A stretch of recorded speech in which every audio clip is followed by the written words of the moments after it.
Bonjour à toutes et à tous, je suis accompagnée de Bintou Touré. Bienvenue à ce séminaire organisé par le CIRE et la coordination des sans-papiers qui porte le nom de la Convention de Genève à la fabrique des sans-papiers. Bintou, peux-tu dire un petit mot de bienvenue? Bonjour, mesdames et messieurs. Je suis Bintou Touré, membre de la coordination des sans-papiers. Bienvenue à ce séminaire. Et autour de ce séminaire, nous allons expliquer comment l'Office des étrangers, par la gestion des dossiers, arrive à créer autant de sans-papiers en Belgique. Donc, nous vous remercions pour votre présence et pour votre intérêt porté à la cause des sans-papiers. Merci. Merci Bintou. Vous n'ignorez pas que le 20 juin est la journée mondiale des réfugiés. Le CIRE a l'habitude de mettre à l'honneur, plus que les réfugiés ce jour-là, et met à l'honneur en général les exilés à travers des événements culturels. Année de Covid oblige, nous nous trouvons dans une forme virtuelle pour organiser un séminaire qui est un peu moins culturel, comme vous le savez. Cette année, nous avions tenu à cette collaboration avec la coordination des sans-papiers et Bintou a expliqué pourquoi. Je vais vous donner des détails pratiques sur le déroulement de ce séminaire. Le séminaire comprendra 3 parties. Une partie sur les causes de migration, une partie sur la protection internationale et donc la Convention de Genève, et une 3e partie sur les écueils des procédures, ce qu'on appelle la fabrique des sans-papiers. À chaque fois, à l'issue de chaque intervention, il y aura la possibilité de répondre aux questions que vous pouvez poser en ligne en utilisant l'onglet questions et réponses. Nous aborderons les questions à chaque fois à la fin de l'intervention. Sachez aussi que le séminaire est diffusé en simultané sur Facebook, mais que Facebook ne permet pas de poser les questions. Donc, il faut plutôt se connecter sur le lien Zoom pour pouvoir poser les questions. Des questions peuvent toujours nous être adressées à l'issue du séminaire par mail. Et donc, nous allons commencer directement dans le vif du sujet et je vais appeler Andrea Rea qui va nous parler des causes de l'exil. Andrea Rea est professeur de sociologie à l'ULB, il est directeur du GERM, le groupe d'études sur l'ethnicité, le racisme, les migrations et l'exclusion. Il va revenir sur les causes de migration. Merci Andrea. Merci à toi et au CIRE de me faire participer à cette journée. Donc, en fait, je vais revenir brièvement sur cette distinction qu'on trouve souvent à la fois dans les déclarations médiatiques et surtout dans les déclarations politiques, et peut-être aussi dans le sens commun, l'opinion publique, de la différence entre les réfugiés d'une part et les migrants économiques. On a aussi parfois le bon et le mauvais migrant, mais ça, c'est parfois un peu plus compliqué à essayer de distinguer. Alors, je pense que pour essayer de comprendre d'abord sur la question des causes des migrations, il faut aussi se rendre compte qu'en fait, il y a 2 perspectives dans l'analyse de la migration. La première, c'est celle qu'on pourrait dire du point de vue de l'État. Et l'État construit des catégories. Il y a le réfugié, il y a une législation, il y a la migration économique, il y a le regroupement familial, il y a la migration des étudiants. Et donc, on donne des identités de papier à une manière de migrer. C'est le point de vue de l'État. Maintenant, quand on prend les carrières migratoires ou des histoires de migration des migrants eux-mêmes, en fait, c'est toujours beaucoup plus compliqué parce qu'il n'y a pas une manière de comprendre la migration. Il y a, dans les exemples historiques d'ailleurs de l'immigration, même ancienne d'ailleurs en Belgique, si on prend l'immigration par exemple espagnole, elle était à la fois une migration de travail et une migration politique. Donc, dans l'histoire migratoire, c'est impossible de véritablement distinguer ce qui est de l'ordre de l'humanitaire, de la nécessité économique, de la volonté de promotion sociale, de la volonté de l'autonomisation individuelle par rapport au milieu familial, du groupe, ou même de travailler pour le groupe, pour la famille, etc. Donc, c'est vraiment important dans un premier temps de faire cette distinction et de voir que dans la distinction qu'on appelle migrants économiques ou migrants qui seraient plutôt des réfugiés, en réalité, c'est une traduction de la pensée de l'État sur la migration et non pas la manière de restituer la complexité de l'histoire du migrant et de la migrante. Par ailleurs, il faut savoir que déjà, dans l'histoire de la migrante et du migrant, en réalité, les choses peuvent changer. La vie n'est pas déterminée une fois pour toutes. Il peut y avoir des gens qui sont, et l'histoire de l'immigration nous le démontre, c'est une immigration temporaire qui devient toujours à un moment donné une immigration définitive. Aujourd'hui, ce qu'on voit beaucoup plus, c'est des gens qui circulent, qui sont des migrants circulants, en particulier, par exemple, dans le domaine économique. Et on sait bien, il y a un très, très beau livre de Camille Schmoll qui s'appelle « Les damnés de la mer » et qui démontre des carrières de femmes qui traversent la Méditerranée, mais qui ne sont pas dans une fixation. Donc, ces éléments, déjà, je pense, c'est important, c'est de voir quels sont, d'une part, ce que l'État définit, et d'autre part, quelles sont les carrières des individus. On avait d'ailleurs, dans un article avec Marco Martiniello, défini ce qu'on appelle les carrières migratoires, en tenant compte aussi de la situation qui est très variée, parce que là, on est obligé aussi de pas parler de la migration ou d'ailleurs des réfugiés de manière générale, mais de tenir compte de la spécificité des États. Ainsi, par exemple, migrer par exemple en Arabie Saoudite, il y a 77% de la population qui sont des migrants. C'est pas la même chose que migrer aux États-Unis, qui n'est pas la même chose que migrer au Brésil ou migrer en Belgique. Ça signifie que la migration, elle est liée aussi à ce qu'on appelle des opportunités institutionnelles et politiques. Quelle est la législation qui existe par rapport à la migration? Quels sont les droits qui sont attribués pour les migrants, voire les réfugiés dans les États? Quelles sont les structures d'accueil? Y a-t-il un ciré dans les différents États pour accueillir les étrangers? Y a-t-il des institutions qui sont des associations qui sont financées par ailleurs parfois par l'État ou de manière volontaire? Donc, il est important de voir cette différence-là pour voir la différence qui existe dans la migration au niveau mondial. Aujourd'hui, on sait très bien qu'une des régions où la migration est la plus grande en volume en rapport à la population, c'est les pays d'Arabie Saoudite et les Émirats arabes. Et pourtant, on en parle peu, la situation est vraiment très précaire, évidemment, dans ces situations-là, puisqu'on prend le passeport, parce qu'il n'y a pas de droit, etc. Donc, c'est important de le relayer aussi par rapport à ce que nous connaissons, qui est un État démocratique qui définit aussi un certain nombre de règles et de droits, et en plus qui est encadré singulièrement pour la situation de la Belgique, mais évidemment de l'Europe, par l'Union européenne.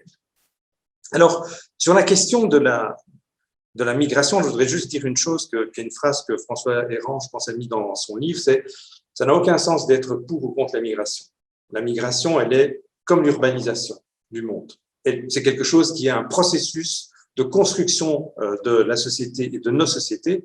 La question, c'est de savoir quel type de politique migratoire on veut, et quel type de protection on veut donner aussi aux migrants dans ce cadre-là. Et là, évidemment, encore une fois, ça renvoie à l'ensemble des législations qui ont été mises en œuvre. Et donc, c'est important de revenir encore sur, et c'est ce qui sera fait d'ailleurs tout au cours de cette séance, c'est de voir quels sont les droits et quelles sont aussi les modifications qui ont eu lieu au cours des années passées sur la question de la migration. Alors là, je voudrais juste attirer l'attention sur un point qui me semble important, c'est, et je participe d'ailleurs à ça, c'est de dire que les politiques migratoires sont de plus en plus restrictives en Europe. En même temps, il faut bien reconnaître que dans tout un temps, il y a eu aussi une avancée importante. Je prends deux exemples. Le regroupement familial. La situation du regroupement familial, par exemple, dans l'histoire migratoire de la Belgique entre même les années 60 et aujourd'hui, c'est pas exactement la même chose. Même la même chose aussi au niveau des demandeurs d'asile. Alors, sur l'asile, je pense que là, c'est vraiment important parce qu'il y a eu un changement qui est même très important. Le volume de demandeurs d'asile s'est accru au cours des dernières périodes. Ça, les chiffres le disent. Les reconnaissances de statut de réfugié aussi. Mais la nature de la raison pour laquelle on donne aussi le statut de réfugié évolué. On est parti quand même d'une situation, ça je voudrais juste au niveau historique très brièvement, d'une situation qui était intra-européenne, de comment régler la question des apatrides après la Deuxième Guerre mondiale, avec un nombre très limité d'États européens qui avaient signé la Convention de Genève. Et on était dans un modèle qui reste d'ailleurs dans le langage, qui est les réfugiés politiques. C'est-à-dire qu'en fait, on donne le statut de réfugié à des personnes que l'on considère être persécutées par l'État dans lequel ils se trouvent. Et au fur et à mesure du temps, en fait, cette définition s'est élargie. Et je pense que c'est sans doute le plus grand sociologue américain de l'Asie, qui par ailleurs était belge, et aussi d'ailleurs réfugié aux États-Unis, Aristide Zolberg, qui le définit à un moment donné, c'est la transformation de la question des réfugiés au cours du temps, qui est notamment liée aussi à la protection qui va être donnée aux personnes qui sont et qui fuient des situations de guerre. Et quand on prend, ne fût-ce que des statistiques en l'Europe, par exemple, on voit fortement qu'au cours des 30 dernières années, la guerre de l'ex-Yougoslavie, celui du Kosovo, la montée avec la guerre, évidemment, qu'il y a eu, et dont nous ne sommes pas complètement étrangers, dans le Moyen-Orient, Afghanistan, Irak, Syrie, sont aujourd'hui et ont été des sources principales d'abord de mouvements de demandeurs d'asile, d'ailleurs pas nécessairement surtout ici, mais surtout dans les États dans lesquels ils se trouvent. J'ai oublié de citer évidemment les régions du Grand Lac, qui est Congo, Rwanda, Burundi, à des moments très différents, notamment en 94, mais qui est une transformation aussi de la question de l'histoire et du profil de ce que c'est un demandeur d'asile et réfugié, et où on prend en compte aussi des questions aujourd'hui qui est souvent dans le langage considéré comme étant très humanitaire de la part des politiques, qui est la vulnérabilité des migrants, alors que derrière se cache aussi un processus finalement de sélection de le migrant qu'on veut bien reconnaître, celui qu'on veut protéger, surtout pour montrer quand même notre empathie, et puis les autres qui sont soumis à davantage de contrôle. Voilà, juste pour dire ceci, je voudrais terminer sur une dernière chose, parce que ça fera aussi le lien avec, je pense, la question des sans-papiers. La question des étrangers n'est pas liée simplement à la politique, liée à la politique migratoire. La question de l'immigration, elle est liée aussi à l'organisation du marché du travail. Tous les pays où le contrôle des marchés du travail est relativement faible sont les pays qui créent le plus de travailleurs sans papier. C'est le cas des États-Unis, mais en Europe, c'est le cas de la Belgique, et la Belgique est plus proche d'un modèle du sud de l'Europe, voire même de la France, que d'une situation comme on voudrait, notamment les néerlandophones, du côté des Pays-Bas, du côté de l'Allemagne ou des pays scandinaves. Et donc, à partir du moment où le travail irrégulier constitue une manière d'organisation du marché du travail, il y a nécessairement la possibilité que des travailleurs sans papier ou irréguliers prennent ce type de boulot. L'exemple le plus, alors ça c'est un exemple mondial, c'est l'horticulture. Aujourd'hui, dans le domaine de l'horticulture, il n'y a pas un seul pays qui n'a pas recours à la main-d'œuvre étrangère de manière générale pour la cueillette des fruits et des légumes, mais qui organise un marché du travail pour maintenir le prix relativement bas des fruits et des légumes, un marché du travail avec des travailleurs qui sont très faiblement payés, avec des statuts alors très différents, puisque là, on a une inventivité gigantesque sur le marché du travail. On peut être irrégulier, on peut être détaché, c'est-à-dire aussi avec moins de salaire, on peut être saisonnier, on peut être régulier, mais là, il y a une démultiplication du nombre de statuts qui conduit quand même à ce que, en fait, ça constitue une manière d'alimenter ce qu'on appelle aussi la migration de travail, et qui n'est pas nécessairement des migrants de travail, mais une migration de travail, et qui est liée à la désorganisation, au non-contrôle de certains secteurs du marché du travail. Voilà, merci. Merci, Andrea. Effectivement, merci pour cette bonne introduction qui pose le débat. Donc, vous aurez compris le fil que nous allons suivre tout au cours de ce séminaire, qui est comment expliquer la présence de nombreuses personnes sans papier en Belgique. On va continuer sur la Convention de Genève, la protection internationale, et je vais convier Estelle Didi à mes côtés. Je vous présente Estelle Didi, qui est avocate au barreau de Bruxelles, chef de la section du droit social du bureau d'aide juridique de Bruxelles et membre de la section du droit des étrangers. Elle est aussi membre de l'association Femeno. Je te laisse la parole avant de m'articuler avec toi. Merci beaucoup. Bonjour à tous. Merci au CIRE pour cette belle invitation à l'occasion de l'anniversaire des 70 ans de la Convention de Genève. Et je vais revenir sur le parcours un peu atypique de cette convention en fêtant son anniversaire. Et comme à de nombreux anniversaires, je vais vous poser une petite projection de photos, une petite rétrospective. Alors d'abord, la naissance de la Convention. Le 14 décembre 1950, l'Organisation des Nations Unies décide de convoquer les gouvernements de tous les États à une conférence sur le statut de réfugié. Que se passe-t-il à ce moment-là? On sort de la Seconde Guerre mondiale, comme l'a rappelé Andrea, et l'Assemblée générale de l'ONU a signé 4 jours avant, le 10 décembre 48, 4 jours et 2 ans avant, 48, la Déclaration universelle des droits de l'homme. Les êtres humains, sans discrimination, doivent jouir des droits de l'homme et des libertés fondamentales. J'insiste sur homme et pas humain, mais le vocabulaire change et évolue. Cette grande conférence sur les réfugiés a lieu du 2 au 25 juillet 1951 et les 26 États qui répondent présents à l'appel, dont la Belgique, s'accordent sur la définition d'un ou d'une réfugiée et sur les droits qu'ont ces personnes. Ces États décident qu'une personne réfugiée est quelqu'un qui craint d'être persécuté par suite d'événements survenus avant le 1er janvier 51 et en Europe. On a donc une double limite qui est temporelle et géographique, et on voit clairement que sont visées les personnes qui ont été victimes des événements pendant la Deuxième Guerre mondiale. Les droits et devoirs des réfugiés sont listés dans la Convention, notamment la liberté de religion, de mouvement, le droit de travailler, le droit à l'éducation et l'obligation de payer des taxes. La Convention entre en vigueur le 22 avril 1954. Elle grandit bien, cette petite convention, et ce n'est rien de le dire, puisque de 26 États au départ, il y en a aujourd'hui 145 qui sont liés à cette convention, n'ont pas adhéré à cette convention, et je ne les montre pas du doigt, le Pakistan, l'Inde, la Thaïlande ou encore l'Ouzbékistan. À l'adolescence, alors que la Convention a 16 ans d'existence, en 1967, elle est profondément modifiée, comme ça nous arrive tous à l'adolescence, et les limites temporelles et géographiques vont sauter à partir du protocole de New York de 1967. Toute personne qui craint, avec raison, d'être persécutée dans son pays d'origine peut être reconnue réfugiée. La définition exacte est un petit peu plus complexe puisqu'il n'y a que 5 critères de rattachement à la Convention de Genève, 5 critères pour lesquels on peut être persécuté en cas de retour dans son pays et qui peuvent mener à la reconnaissance de la qualité de réfugié. Donc, il faut craindre d'être persécuté en cas de retour dans son pays d'origine du fait de sa race, de sa religion, de sa nationalité, de son appartenance à un certain groupe social ou de ses opinions politiques. Comme le disait André Aria, dire qu'un réfugié est nécessairement un réfugié politique, c'est donc réducteur, puisqu'il y a 5 critères. Alors, je les détaille tout de suite. Craindre d'être persécuté en cas de retour dans son pays en raison de sa prétendue race, c'est par exemple être Hutu ou Tutsi au Rwanda, référence donc ou au Burundi, référence à la région des Grands Lacs, être kurde en Turquie ou peul de Mauritanie. Ça, c'est le critère prétendue race. Craindre en raison de sa religion. Il y a par exemple les Ahmadis au Pakistan ou les Sikhs en Inde, et il y a toute une autre série évidemment de religions pour lesquelles on peut craindre d'être persécuté en cas de retour. La nationalité, on pense par exemple dans la jurisprudence aux Albanais du Kosovo ou aux Tchétchènes.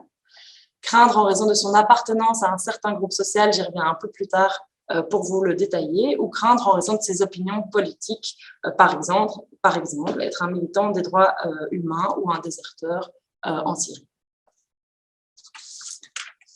En 1999, la Convention a presque 50 ans, qui est déjà un bel âge, et elle se voit complètement bousculée par l'Union européenne qui décide de s'emparer de la question des réfugiés.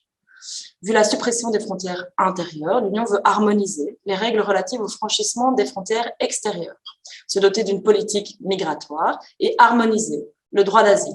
Pour 2 raisons. D'une part, garantir aux demandeurs et aux demandeuses d'asile un traitement équivalent dans tous les pays de l'Union.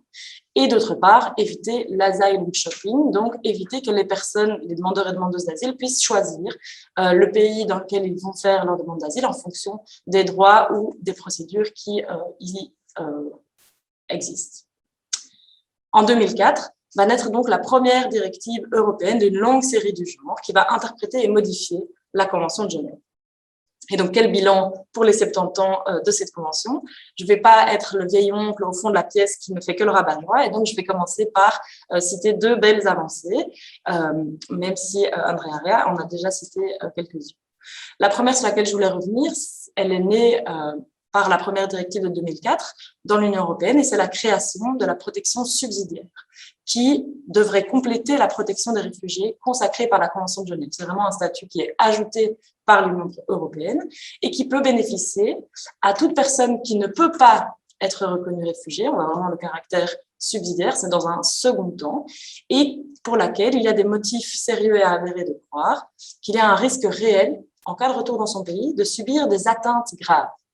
Et l'Union européenne va qualifier ces atteintes graves, soit la peine de mort, ce dont on peut effectivement admettre que c'est une atteinte grave, la torture ou des traitements inhumains ou dégradants, ou des menaces graves contre la personne d'un civil en cas de violence aveugle dans un conflit armé. Et donc, ce sont toutes les situations de guerre. On pense notamment, en tout cas pour la Belgique, à toutes les personnes qui viennent de Syrie, certaines provinces d'Irak, certaines provinces d'Afghanistan. Ces personnes-là peuvent prétendre à obtenir la protection subsidiaire puisqu'elles risqueraient d'être victimes d'une violence aveugle dans leur pays. Mais donc, c'est une notion qui est assez récente. En Belgique, c'est une loi de 2006, entrée en vigueur seulement en 2007. Donc, on voit que c'est beaucoup plus récent que la Convention de Genève qui a, elle, 70 ans. C'est un statut qui est beaucoup plus précaire que celui de réfugié puisque la durée de validité du séjour est restreinte, c'est 1 an et pas 5, et qu'il va falloir démontrer au moment du renouvellement que dans le pays, dans notre pays d'origine, la guerre est toujours en cours. La deuxième belle avancée sur laquelle je voulais revenir, c'est ce fameux groupe social dont je vous parlais, qui est un des 5 critères de la Convention de Genève. Et c'est également la première directive de 2004 de l'Union européenne qui va vouloir revenir et définir ce que c'est l'appartenance à un certain groupe social. 2 critères pour se voir reconnaître comme appartenant à un groupe social. Le premier, c'est de partager une caractéristique innée ou qui est à ce point essentielle pour l'identité qu'on ne peut pas demander de la changer. Ça, c'est la première condition. La deuxième condition, c'est le fait que ce groupe social a une identité propre dans le pays d'origine de la personne qui demande l'asile parce que ce groupe est vu comme différent du reste de la société. Et la directive européenne de 2004 va spécifiquement viser l'orientation sexuelle et les aspects liés à l'égalité entre les hommes et les femmes. Et donc, en 2004, l'Union européenne va proposer que certaines personnes puissent être reconnues réfugiées, alors que même si c'était visé par la Convention de Genève, l'appartenance à un certain groupe social, ça n'avait pas réellement été pensé par les rédacteurs de la Convention. Et donc, aujourd'hui, dans cette appartenance à un certain groupe social, on peut essayer de faire rentrer dans cette petite catégorie étatique et politique des personnes qui ne pouvaient pas y prétendre avant. Et donc, on voit des exemples dans la jurisprudence, notamment en ce qui concerne les femmes victimes de mariage forcé, les femmes victimes d'excision ou de viol, de prostitution. On voit aussi effectivement tous les homosexuels qui peuvent rentrer dans cette catégorie-là. Il y a d'autres groupes un peu plus marginaux, mais qui font aussi l'objet de décisions positives. Les albinos du Cameroun, certains esclaves au Niger, les enfants sorciers.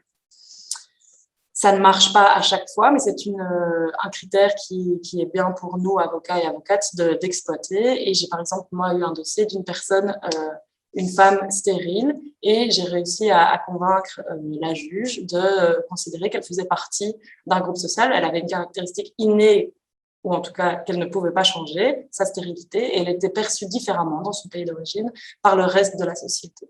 Et à cause de cette appartenance à ce groupe social-là, elle était persécutée en cas de retour, puisque discriminée et vue totalement différemment. Donc, je ne veux pas gâcher la fête d'anniversaire, mais je vais quand même aussi revenir sur quelques défauts du système d'asile actuel dans l'Union européenne, même si ça fera également l'objet de la suite des interventions. Je vais les lister et on pourra y revenir ensuite. Tout d'abord, l'absence de visa en vue de demander l'asile, ce qui oblige toutes les personnes qui craignent d'être persécutées avec raison dans leur pays d'origine en raison d'un des 5 critères, donc qui sont en fait des réfugiés, sont obligés d'avoir un parcours migratoire dangereux, de traverser des pays, des mers et de mettre véritablement leur vie encore plus en danger pour finalement arriver dans le pays, notamment l'Union européenne, qui applique cette Convention de Genève. L'absence de visa en vue de demander l'asile oblige les personnes qui sont déjà persécutées dans leur pays à se mettre en danger.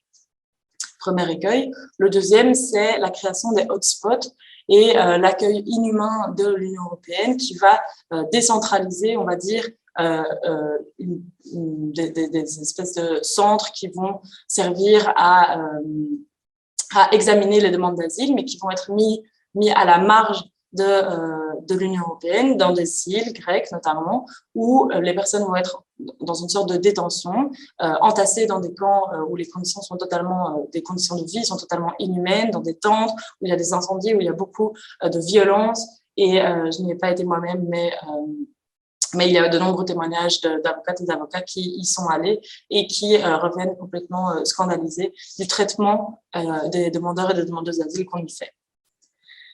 Un troisième écueil, j'en citerai que 5, c'est bientôt fini, c'est le règlement Dublin. Donc, vous avez sans doute déjà entendu parler qu'au sein de l'Union européenne, même si on fait une demande d'asile en Belgique, la Belgique va essayer de renvoyer les demandeurs et les demandeuses dans le premier pays par lequel ils sont arrivés, qui est le critère principal, et je ne reviendrai pas sur les autres. Et donc, il y a une espèce de violence intra-européenne qui est créée, puisque même quand on arrive finalement Par exemple, en Belgique, on peut se voir notifier un ordre de quitter le territoire pour être envoyé en Espagne, en Italie, en Grèce, dans le premier pays par lequel on est arrivé. Et ces personnes qui se voient notifier cet ordre de quitter le territoire, alors même qu'elles craignent d'être persécutées dans leur pays d'origine et qu'elles ont vécu tout ce parcours migratoire atroce, vont se retrouver sans accueil et parfois dans nos rues, à la gare du Nord, alors qu'elles ont fait une demande de protection à la Belgique, elles se retrouvent totalement sans abri à cause de ce règlement Dublin. Le quatrième, c'est que l'Union européenne, en plus de ces avancées dont je vous ai parlé, va instaurer d'autres procédures un peu exceptionnelles, pas du tout prévues par la Convention de Genève au départ, qui va mettre toute une série de personnes à la marge. Par exemple, l'Union européenne va estimer qu'il y a des pays qui sont d'origine sûre. Et lorsqu'on a la nationalité d'un de ces pays dans une liste d'origine sûre, alors on va se voir attribuer une procédure bien plus rapide, avec bien moins de garanties. Et on va comme ça, l'Union européenne crée des catégories parmi les demandeurs et les demandeuses d'asile qui pourtant sollicitent toutes et tous une protection à la Belgique. C'était pas du tout dans l'esprit de la Convention de Genève de catégoriser les personnes, mais c'est ce que l'Union européenne va faire. Par exemple, l'Union européenne va aussi estimer que lorsqu'on vient d'un autre pays de l'Union européenne, on est présumé en fait ne pas craindre la persécution. Et donc il y a toute une série, par exemple, de Roms de pays de l'Europe de l'Est qui arrivent en Belgique et qui sollicitent d'être protégés en raison des discriminations qu'ils subissent, qu'ils et elles subissent. Et on va considérer dans la procédure même que de prime abord, ils sont considérés comme en fait ne craignant pas d'être persécutés et devant être exclus de cette convention de Genève.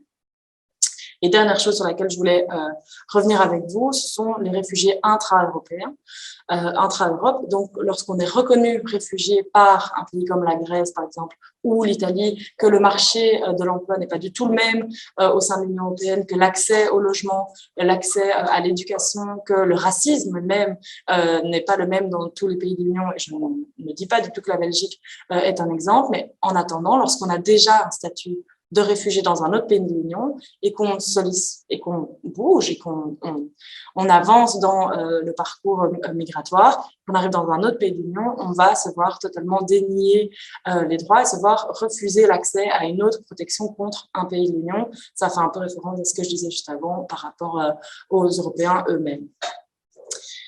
Ça crée donc des sans-papiers, ça crée une mise à distance, en tout cas des réfugiés, ça crée des personnes qui craignent d'être persécutées à la rue, sans accueil, sans toit sur leur tête, ça crée énormément de violence, ça crée des migrants, ça crée des personnes en errance. Et donc j'estime qu'à 70 ans, qui est un âge respectable, la Convention de Genève mériterait un peu plus de respect.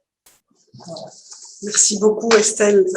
Pour compléter ton exposé, j'ai des questions un peu plus pratiques à poser concernant toujours la protection internationale. Tu as parlé de l'absence de possibilité d'introduire une demande de visa pour des motifs d'asile, et pourtant, il a été beaucoup question de visa humanitaire, notamment en faveur de personnes qui sont dans des pays en guerre. Est-ce que le visa humanitaire, c'est pas une solution? Est-ce que ça fonctionne? Est-ce que c'est un conseil qui peut être donné aux personnes de solliciter un visa humanitaire? Donc, le visa humanitaire, c'est un visa pour lequel il n'y a pas de conditions.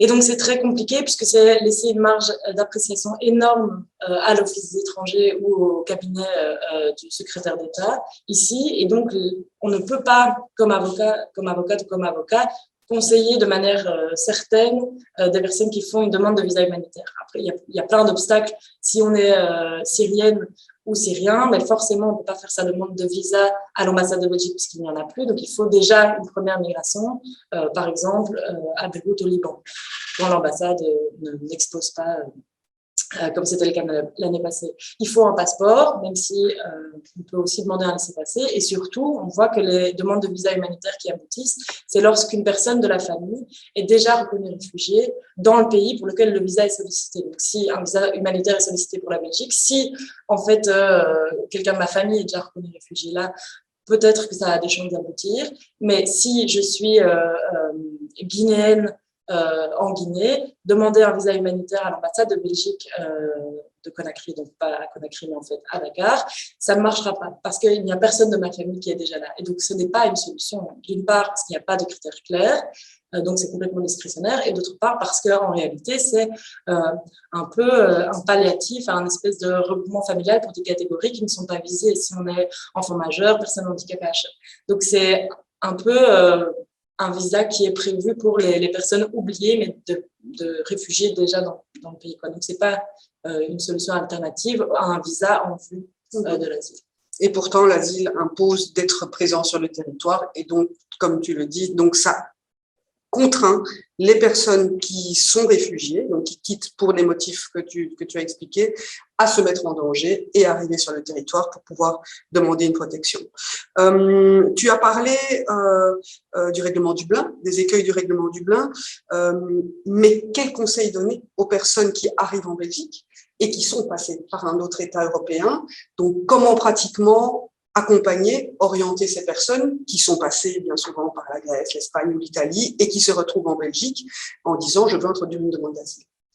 Et donc, moi, le conseil que je donne à mes clientes et mes clients, bon, parce qu'il y a le premier pays européen par lequel on est passé, mais il y a aussi toute une série de règles sur lesquelles on ne revient pas aujourd'hui, mais de visa ou de séjour dans un autre pays de l'Union. Et pour les personnes qui sont passées et pour qui on a pris les empreintes, parce que s'il n'y a pas eu de prise d'empreinte dans un autre pays de l'Union comme l'Italie ou la Grèce ou l'Espagne, alors il n'y a pas vraiment de risque que le système Eurodac, le système de prise d'empreinte signale le passage de la personne dans un autre pays de l'Union, c'est de faire cette demande d'asile.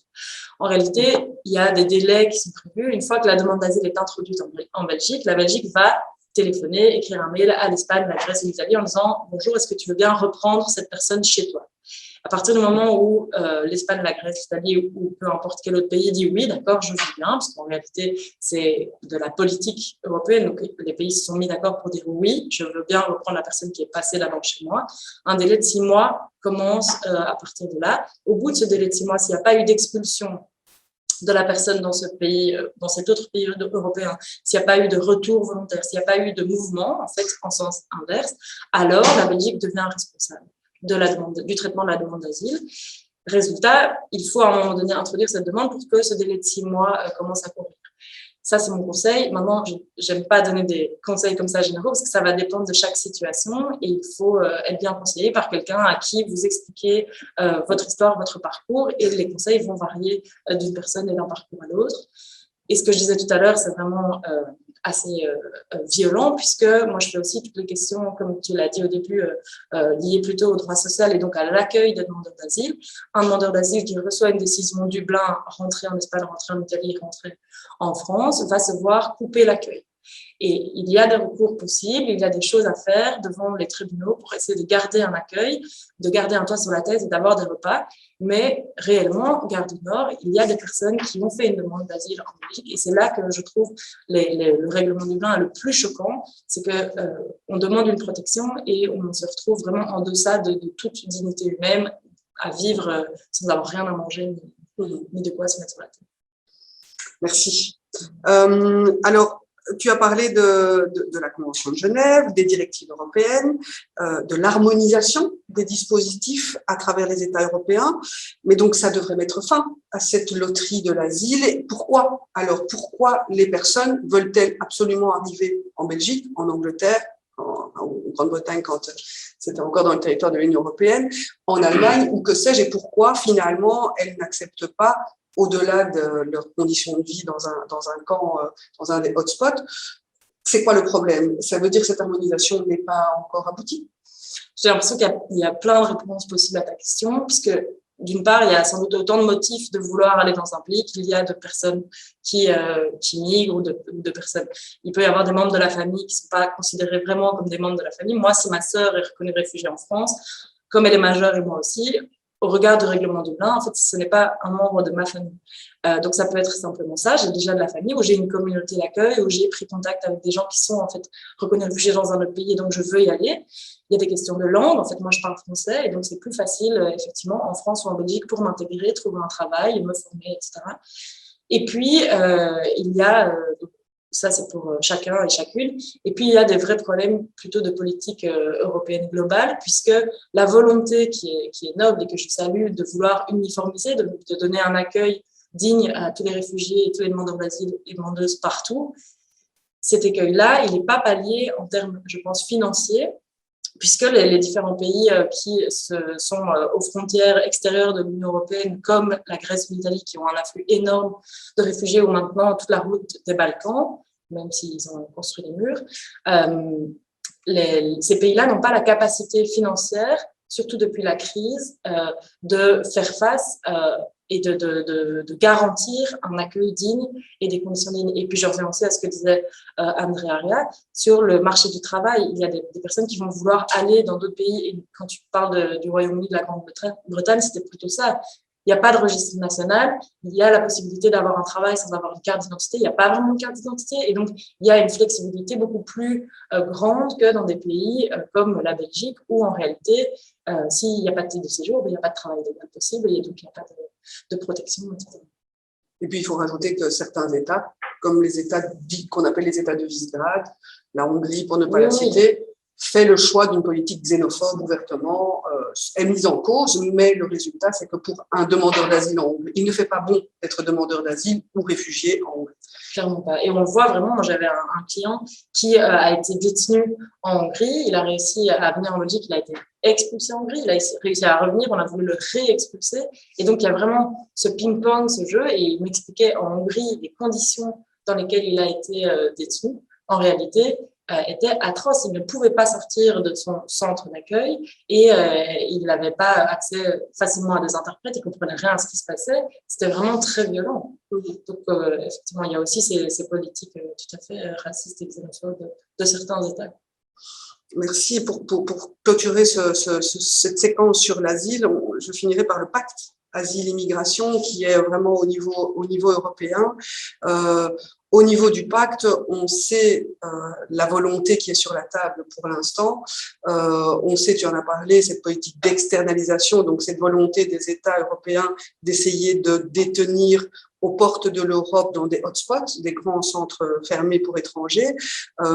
Ce qui est sur la table aujourd'hui n'est pas très réjouissant puisque s'il faut retenir que quelques mots pour résumer ce pacte asile-immigration, c'est une solidarité à la carte, soit dans l'accueil, soit dans l'expulsion du territoire, mais surtout la détention de tout le monde pour trier les bons et les mauvais. Et là, j'en reviens au propos d'André Aria, pour déjà, au faciès apparemment, arriver à déterminer qui est potentiellement un réfugié et qui est potentiellement le mauvais migrant économique. Et donc, ça n'est pas très réjouissant. Merci beaucoup pour ton intervention. Alors, je vais appeler un binôme d'avocats pour parler de la fabrique des sans-papiers, Pierre Robert et Sybille Gioé. Voilà, je vous présente Pierre Robert et Sybille Gioé. Pierre Robert est avocat au barreau de Bruxelles, il est spécialiste du droit des étrangers. Sybille Gioé est avocate au barreau de Liège, également spécialiste en droit des étrangers et en droit humanitaire. Avant de leur céder la parole, je vous propose d'introduire le propos de Pierre Robert par une vidéo. La procédure de demande d'asile en Belgique n'est pas facile à aborder parce que bon, pour ceux qui sont passés au CGRA, ils savent que ce n'est pas facile d'abord de raconter son histoire, même si c'est pour aller demander le séjour. Mais dès que tu arrives, d'abord, les questions, déjà, elles sont nombreuses. Elles font du va-et-vient. Une question qu'on t'avait posée, on va te la reposer une autre fois. Peut-être tu auras oublié de la manière dont tu avais répondu. Ça te déstabilise aussi. Et c'est des situations que, quand tu as vécu une histoire et que la raconter de A à Z, mais avec des questions qui sont mal posées, la cohérence même de ton histoire, tu risques de la perdre. Parce que c'est comme ça, on n'a qu'à regarder le questionnaire du CGRA. Il y a une question qu'on aurait pu te poser peut-être bien avant par rapport à ton vécu. On va te la poser à la fin et ça dénature un peu ton histoire. C'est ça qui fait que parfois les gens se perdent et ils omettent des choses qu'ils auraient pu dire pendant la procédure.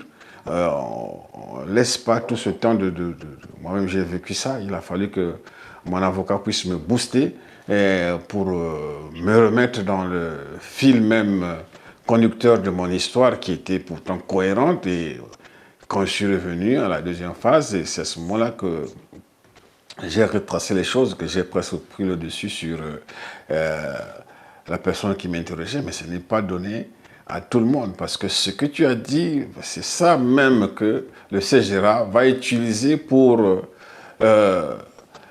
ne pas te donner le séjour, parce que tu aurais dit ça toi-même, mais pourtant, à un moment donné, c'est lui, celui qui interroge, qui te pousse même à être seulement dans cette situation. Une question, il te pose, il suivait avec une autre, tant que tu n'as pas clarifié, lui, il va, dans sa décision, il va dire qu'il n'a pas été capable de.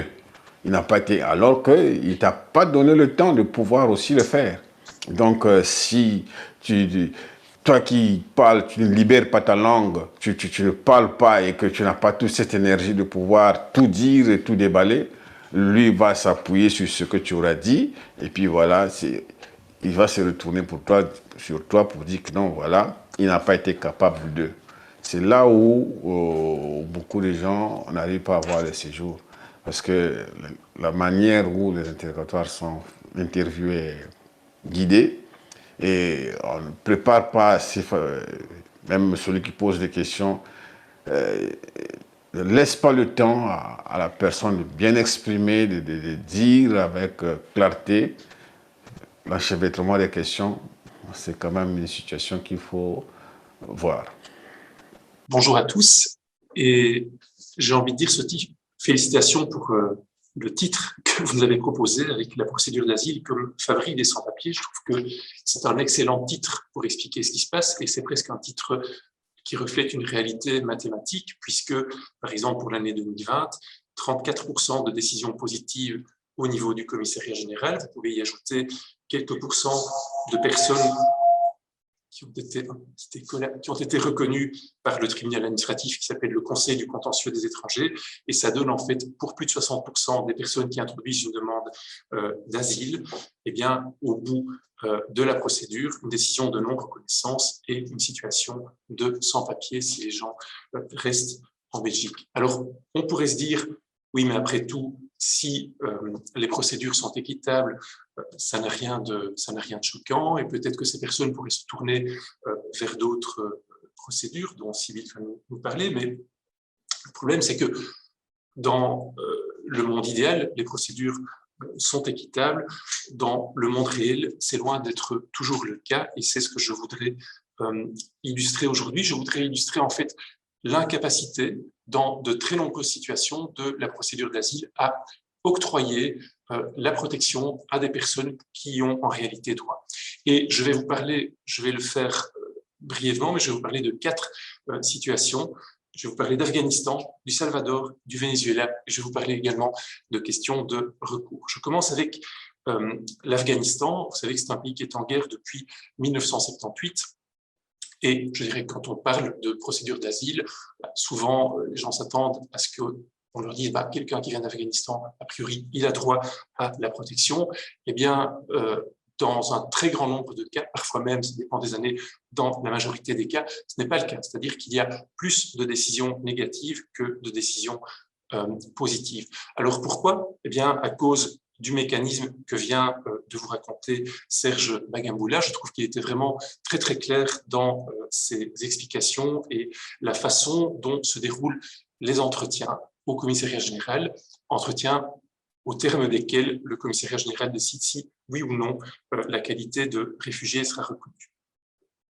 Et donc, que se passe-t-il? On a des demandeurs d'asile afghans qui sont majoritairement des jeunes hommes qui ont traversé des épreuves terribles pour arriver, qui n'ont pas tous la chance d'avoir un niveau d'éducation très élevé. Forcément, le pays est en guerre depuis 1978, donc bien souvent bien avant leur naissance, et on leur dit en général « Ah non, mais attendez, votre récit n'est pas crédible, il y a des contradictions, vous nous racontez des choses qui ne nous paraissent pas tout à fait logiques, on ne vous croit pas, et comme on ne vous croit pas, on ne va pas vous accorder de protection. » Le problème avec ces décisions, c'est que ce sont souvent des décisions qui, je dirais, constatent plus l'incapacité à répondre aux attentes du commissariat général que des décisions qui véritablement constatent que les personnes n'ont pas de crainte de persécution et que ces personnes ne devraient pas être reconnues comme réfugiés.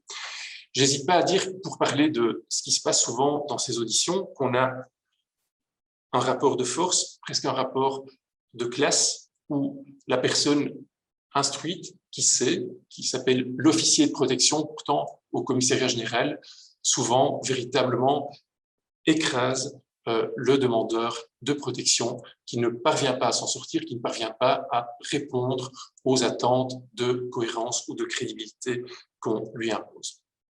Alors, des instances internationales ont déjà dit souvent au commissariat général que ça n'allait pas, qu'il y avait trop de poids qui était accordé à ces questions de contradiction, de cohérence, etc., qu'il a dit le HCR, notamment dans un rapport avec un chapitre tout particulier consacré à la procédure d'asile en Belgique, un rapport qui s'appelle Beyond Proof. La Cour européenne des droits de l'homme l'a déjà dit, notamment dans un arrêt Signe. Alors, je ne vais pas dire que rien n'y fait parce que des choses bougent, mais malheureusement, si les choses bougent, elles le font de façon très aléatoire. Et je dis parfois, presque en boutade, mais il y a une vraie part de vérité que le moment décisif de la procédure devant le commissariat général, c'est le moment où la porte s'ouvre et on voit qui sera l'officier de protection qui va auditionner la personne et donc à quelle écoute il aura véritablement droit. Alors, quand on parle de l'Afghanistan, on a la procédure d'asile, le statut de réfugié, mais on a également la question de la protection subsidiaire depuis 2007. Estelle Lydie vous en a parlé tout à l'heure en disant effectivement que c'était une belle avancée. Alors on pourrait se dire, bon, bah, pour les personnes qui ne sont pas reconnues comme réfugiés, il devrait y avoir l'octroi de la protection subsidiaire, vu la situation de guerre en Afghanistan. Bah, ça, c'est ce qu'on a pu penser au début, quand est entrée en vigueur cette possibilité. Mais je dirais maintenant que l'octroi de la protection subsidiaire devient lui aussi fort aléatoire et qu'on a notamment des décisions de refus d'octroi de la protection subsidiaire pour des personnes qui vivent dans des territoires qui sont contrôlés par les talibans. Allez comprendre, mais on leur dit régulièrement, non, vous n'avez tout simplement pas besoin de protection. Alors, que croyez-vous que font ces personnes? Je parlais de jeunes hommes qui ont des parcours très très difficiles pour arriver jusqu'en Belgique, finalement pouvoir demander l'asile. Pensez-vous qu'ils vont rentrer après une décision leur disant « mais non, rentrez en Afghanistan, vous n'avez pas de crainte de persécution ». Non, évidemment, ils ne vont pas rentrer, ils vont introduire une deuxième, une troisième demande d'asile. Et que deviennent-ils entre-temps? Ils deviennent des sans-papiers et régulièrement des personnes sans domicile fixe. Deuxième exemple, on change de continent, le Salvador, un des pays les plus violents au monde, avec actuellement plus de morts à cause de la violence des gangs que durant la guerre civile des années 80. Dans les années 2010, on avait quelques demandes d'asile de Salvadoriens par an, pas beaucoup plus, puis ça a commencé à augmenter et on a eu un octroi relativement important d'abord de la protection subsidiaire, puis du statut de réfugié, décision positive qui était basée sur une reconnaissance de l'extrême violence au Salvador. Et puis tout d'un coup, c'était le blackout. Plus de décisions pendant des mois et des mois. Le commissariat général réexaminait la situation. Alors, il l'a réexaminé et puis on a assisté à un tour de vis extrême puisque dorénavant, le taux de protection, comme on dit, n'est plus que de 6 ou 7%. Ce sont des chiffres qui étaient cités dans un article du Standard de la semaine dernière. Alors, sur base de quoi est-ce qu'on est passé d'un taux de 80, voire peut-être 90% à 6 ou 7%? Eh bien, le commissariat général dit simplement parce qu'on a réévalué la situation dans le pays, on en sait plus aujourd'hui. Pourtant, on a l'impression que la situation ne s'est absolument pas améliorée et on a la furieuse impression, c'est que on a voulu éviter qu'il y ait plus de demandes et donc qu'on a décidé de dissuader. On a décidé de dissuader au prix de l'objectivité et au prix du besoin de protection de très nombreux Salvadoriens. Alors, je vous pose la même question que par rapport aux Afghans. Que font ces personnes qui ont été déboutées de leur demande d'asile parce qu'on leur a dit « mais non, non, non, on ne croit pas à vos problèmes » ou bien parfois « vous n'avez qu'à payer l'extorsion qu'on vous demande au Maras et vous verrez, si vous faites ça, ils ne vous feront pas de mal ». D'ailleurs, beaucoup de Salvadoriens le font. Évidemment, ces personnes ne vont pas rentrer, ces familles ne vont pas rentrer. Que feriez-vous à leur place? Eh bien, sans doute la même chose que ces personnes qui deviennent également des sans-papiers. Elles sont passées par la fabrique dont nous sommes en train de passer. Alors, cette fabrique, les Vénézuéliens la connaissent bien également. Ici, ce que je voudrais ce dont je voudrais parler, c'est l'enchevêtrement des procédures. L'immense majorité des demandeurs vénézuéliens en Belgique ne reçoivent pas le statut de réfugié pour les mêmes raisons que celles dont j'ai déjà parlé en parlant des Afghans, en disant voilà, il y a des contradictions, on vous trouve pas crédible, etc. C'est quand même un peu fort parce que plus de 90% des gens sont considérés comme ne disant pas la vérité. Le commissaire général dit également pas de protection subsidiaire parce que la situation économique et la situation sociale et politique est très très compliquée, mais on n'est pas dans le cadre, il y a énormément de violence, mais on n'est pas dans le cadre d'un conflit armé, et donc rien du tout. Or, par rapport à cette crise, et notamment la crise migratoire vénézuélienne, le HCR dit que c'est la plus grave crise du moment. Il y a plus de 5 millions de personnes qui ont quitté le Venezuela, et donc il faut faire quelque chose. Et vous avez un appel conjoint du HCR, de l'Organisation internationale des migrations et de l'Union européenne à dire il faut donner des papiers aux Vénézuéliens, et même s'ils ne sont pas reconnus comme réfugiés, il faut trouver d'autres solutions pour qu'ils aient un statut. Qu'a fait un pays comme l'Espagne? L'Espagne a dit d'accord, et bien puisque c'est comme ça, on va donner un statut au moins humanitaire aux Vénézuéliens. La Colombie, par exemple, a fait la même chose. Mais absolument rien en Belgique, aucune instruction. Et donc, que se passe-t-il avec tous ces demandeurs qui sont déboutés par le CGRA et puis par le Conseil du contentieux des étrangers?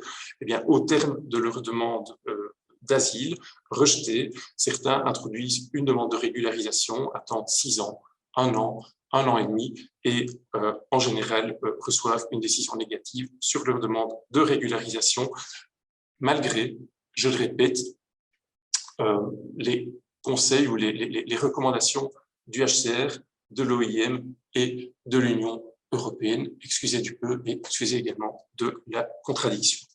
Quatrième et dernier exemple, je ne vais pas vous parler d'un pays, mais je vais plutôt vous parler des personnes qui ont reçu une décision illégale du CGRA. Ça ne doit pas choquer que je dise une décision illégale du CGRA. Forcément, les administrations prennent des décisions légales, mais aussi des décisions illégales, et les personnes ont le droit à un recours effectif devant une juridiction. Cette juridiction, c'est donc en Belgique le Conseil du contentieux des étrangers, mais on a une situation qui est très particulière au niveau du Conseil du contentieux des étrangers. J'ai repris les chiffres ici.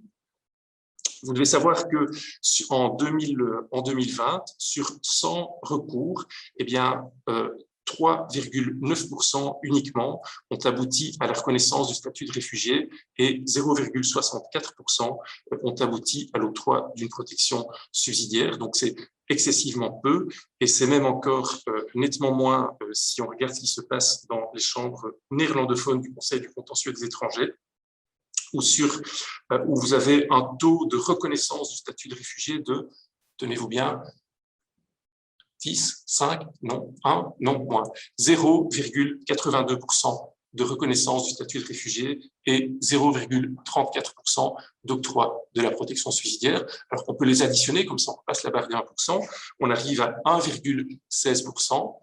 Alors on peut se dire, voilà, bon, ben, il y a un examen de la situation. Oui, d'accord, mais c'est en ça que je trouve que les statistiques sont intéressantes. On a des statistiques européennes, les statistiques d'Eurostat qui comparent les taux de reconnaissance par les différents tribunaux administratifs. Et vous devez savoir que pour la même année 2020, au niveau européen, on était à un taux moyen de reconnaissance de 30%. Ça veut dire qu'au niveau belge, au niveau des chambres néerlandophones, on est un taux qui est 25 fois moins élevé, mais qui, même au niveau francophone, qui est 4 fois moins élevé que le taux de reconnaissance européen. Je trouve que ces chiffres méritent un examen vraiment, vraiment plus approfondi et méritent plus que la ligne de commentaires qu'on trouve sur le site du CCE dans le rapport, disant, je la cite, la très large majorité des arrêts confirme donc les décisions du CGRA, mais il ne peut pas non plus être considéré que le recours n'offre pas une probabilité raisonnable de succès. Je trouve qu'il faudra en dire beaucoup plus, et j'espère vous avoir convaincu à travers ces 4 exemples de la violence symbolique peut-être, mais de la violence extrêmement réelle qu'exercent les procédures sur les demandeurs. Merci. Merci Pierre. Avant de céder la parole à Sybille Gioé, nous allons passer de nouveau une petite vidéo, un témoignage sur le regroupement familial. Oui, ou alors peut-être j'ai introduit légèrement le sujet sur le fait que on a des procédures de séjour autres que l'asile qui sont prévues dans la loi, mais en fait ça répond à un besoin fondamental des êtres humains de migrer. Par exemple, on a le regroupement familial, ça répond au besoin de vivre en famille, et ce besoin il est consacré par un droit fondamental, le droit à la vie privée et familiale. Il en découle que les États ont l'obligation de favoriser la vie en famille et donc de prévoir une procédure pour permettre aux personnes de vivre en famille, c'est la procédure de regroupement familial. Et ce qu'on va essayer de démontrer, c'est que ces procédures qui répondent à des besoins, elles sont soit complexes, soit elles mènent à des statuts précaires, soit elles sont arbitraires, et que les gens, les personnes, les introduisent un peu en vain et finissent par user ces possibilités légales sans arriver à obtenir le séjour et se retrouvent donc sans papier. Et donc, on fait croire, en mettant des procédures dans la loi, qu'on répond à un besoin et qu'on protège un droit fondamental, alors qu'on vise uniquement à mettre les gens sur le côté, à l'écart et sans possibilité d'avoir un statut légal. Donc, le premier exemple de ces procédures, c'est le regroupement familial, le droit de vivre en famille, la procédure pour rejoindre ou accompagner une personne de sa famille en Belgique. Et donc, on a un témoignage très chouette à regarder. Je m'appelle Maggie Kodia. Je suis venue en Belgique en 2005. Et c'est là où j'ai aussi rencontré mon mari. Mais derrière moi, lorsque je quittais mon pays, le Congo, j'avais laissé ma fille. Et après 10 années passées en Belgique sans papier, j'ai été régularisée, pas régularisée en termes propres, mais j'ai pu avoir mon titre de séjour par les truchements du mariage que j'avais eu avec mon mari. Et c'est comme cela que je me suis décidée de regrouper ma fille qui est restée à Kinshasa après tant d'années, après 10 ans. Et lorsque j'ai eu mon titre de séjour, c'était la joie. C'était comme si la tempête venait de passer. Mais la réalité du regroupement familial, c'était comme une autre tempête qui venait de recommencer dans ma vie. Parce que c'est vraiment un parcours de combattants. Dans la procédure du regroupement familial, ça peut sembler trop simple quand vous voyez la liste de papiers, de documents à soumettre, mais c'est regrouper tous les documents, c'est ce qui est difficile parce que je suis en Belgique, mais il faut maintenant faire intervenir les gens qui sont au pays, ce qui n'est pas du tout facile. Donc, il faut rassembler au moins 12 fiches de paie, donc de papa et de maman. Et non pas seulement 12 fiches de paie, mais il faut aussi rassembler l'acte de mariage si vous êtes marié légalement. Et puis, il faut prendre notamment les documents, une attestation de la mutuelle qui prouve que la personne que vous regroupez sera directement, va être directement sous votre mutuelle. Et puis, il faudrait aussi regrouper donc, des documents aussi du pays, donc les documents du regroupant, de la personne que vous êtes en train de regrouper, c'est ce que j'allais dire. Et donc, notamment l'acte de naissance qui doit être légalisé au ministère des Affaires étrangères du regroupé. Et puis, il faut aussi, l'hôtel de ville doit aussi reconnaître les documents et puis le faire légaliser maintenant à l'ambassade de la Belgique. Je vous dis, ce sont vraiment de frais. Et puis, il y a aussi des examens médicaux à passer qui n'est pas aussi un coût moindre, c'est un coût exorbitant. Donc, quand on rassemble toutes ces paperasses-là, quand on rassemble tous ces documents, vous allez comprendre que le regroupement familial en Belgique c'est pas une mince affaire. C'est vraiment, c'est très compliqué et c'est très épuisant. Moi, je dirais, l'épuisement, ça vous bouffe de l'énergie. Et sans compter les frais de communication, parce qu'il faut relier entre la Belgique et le pays de la personne que vous êtes en train de regrouper. Donc, si vous n'êtes pas sur place, donc il faut prendre une personne, s'il s'agit d'une personne mineure, parce qu'à l'époque, quand j'ai commencé la procédure, ma fille avait 17 ans. Et nous avons raté la première la première procédure, parce qu'il y a des documents qui ne cadraient pas, et on a dû recommencer. Et je vous dis que l'énergie à puiser n'est pas facile. Donc, c'est dur. Énergétiquement, c'est dur. Financièrement, c'est lourd. Et puis, relier les deux pays, avoir des documents. Il y a des documents, quand les documents sont mal écrits, l'ambassade rejette tout parce qu'ils ont les documents que vous avez ici et les documents, l'acte de naissance qui est mal écrit, qui est mal soumis. Donc, il faut tout recommencer. Et tout ça, c'est très compliqué. L'acte de naissance, il y a l'acte de naissance, les jugements supplétifs, ça vous prend déjà dans les $200, qui équivalent un peu dans les 170 €. Donc, facilement, vous atteignez dans... et quand il faut encore prendre en compte les billets, et facilement, vous êtes dans le... Ce sont des procédures qui peuvent vous prendre 2500, et j'imagine pour quelqu'un qui a 3-4 enfants, je ne sais pas comment font ces gens. Moi, j'avais que ma fille, parce que je ne voulais pas. Ma fille a aussi des enfants. Donc, il faut maintenant regrouper les petits-fils, parce que je ne pouvais pas faire ça en même temps, parce que financièrement, c'est compliqué. Donc, moi, j'estime que le regroupement familial en Belgique, ça n'occasionne pas le parent ou bien le mari ou la femme à faire venir facilement quelqu'un qui est resté au pays, parce que c'est très épuisant et puis c'est compliqué. Ainsi qu'on peut l'entendre dans le témoignage de Maggie, le regroupement familial, c'est le parcours du combattant. Il y a plusieurs éléments que j'aimerais bien mettre en avant sur les pièges de cette procédure.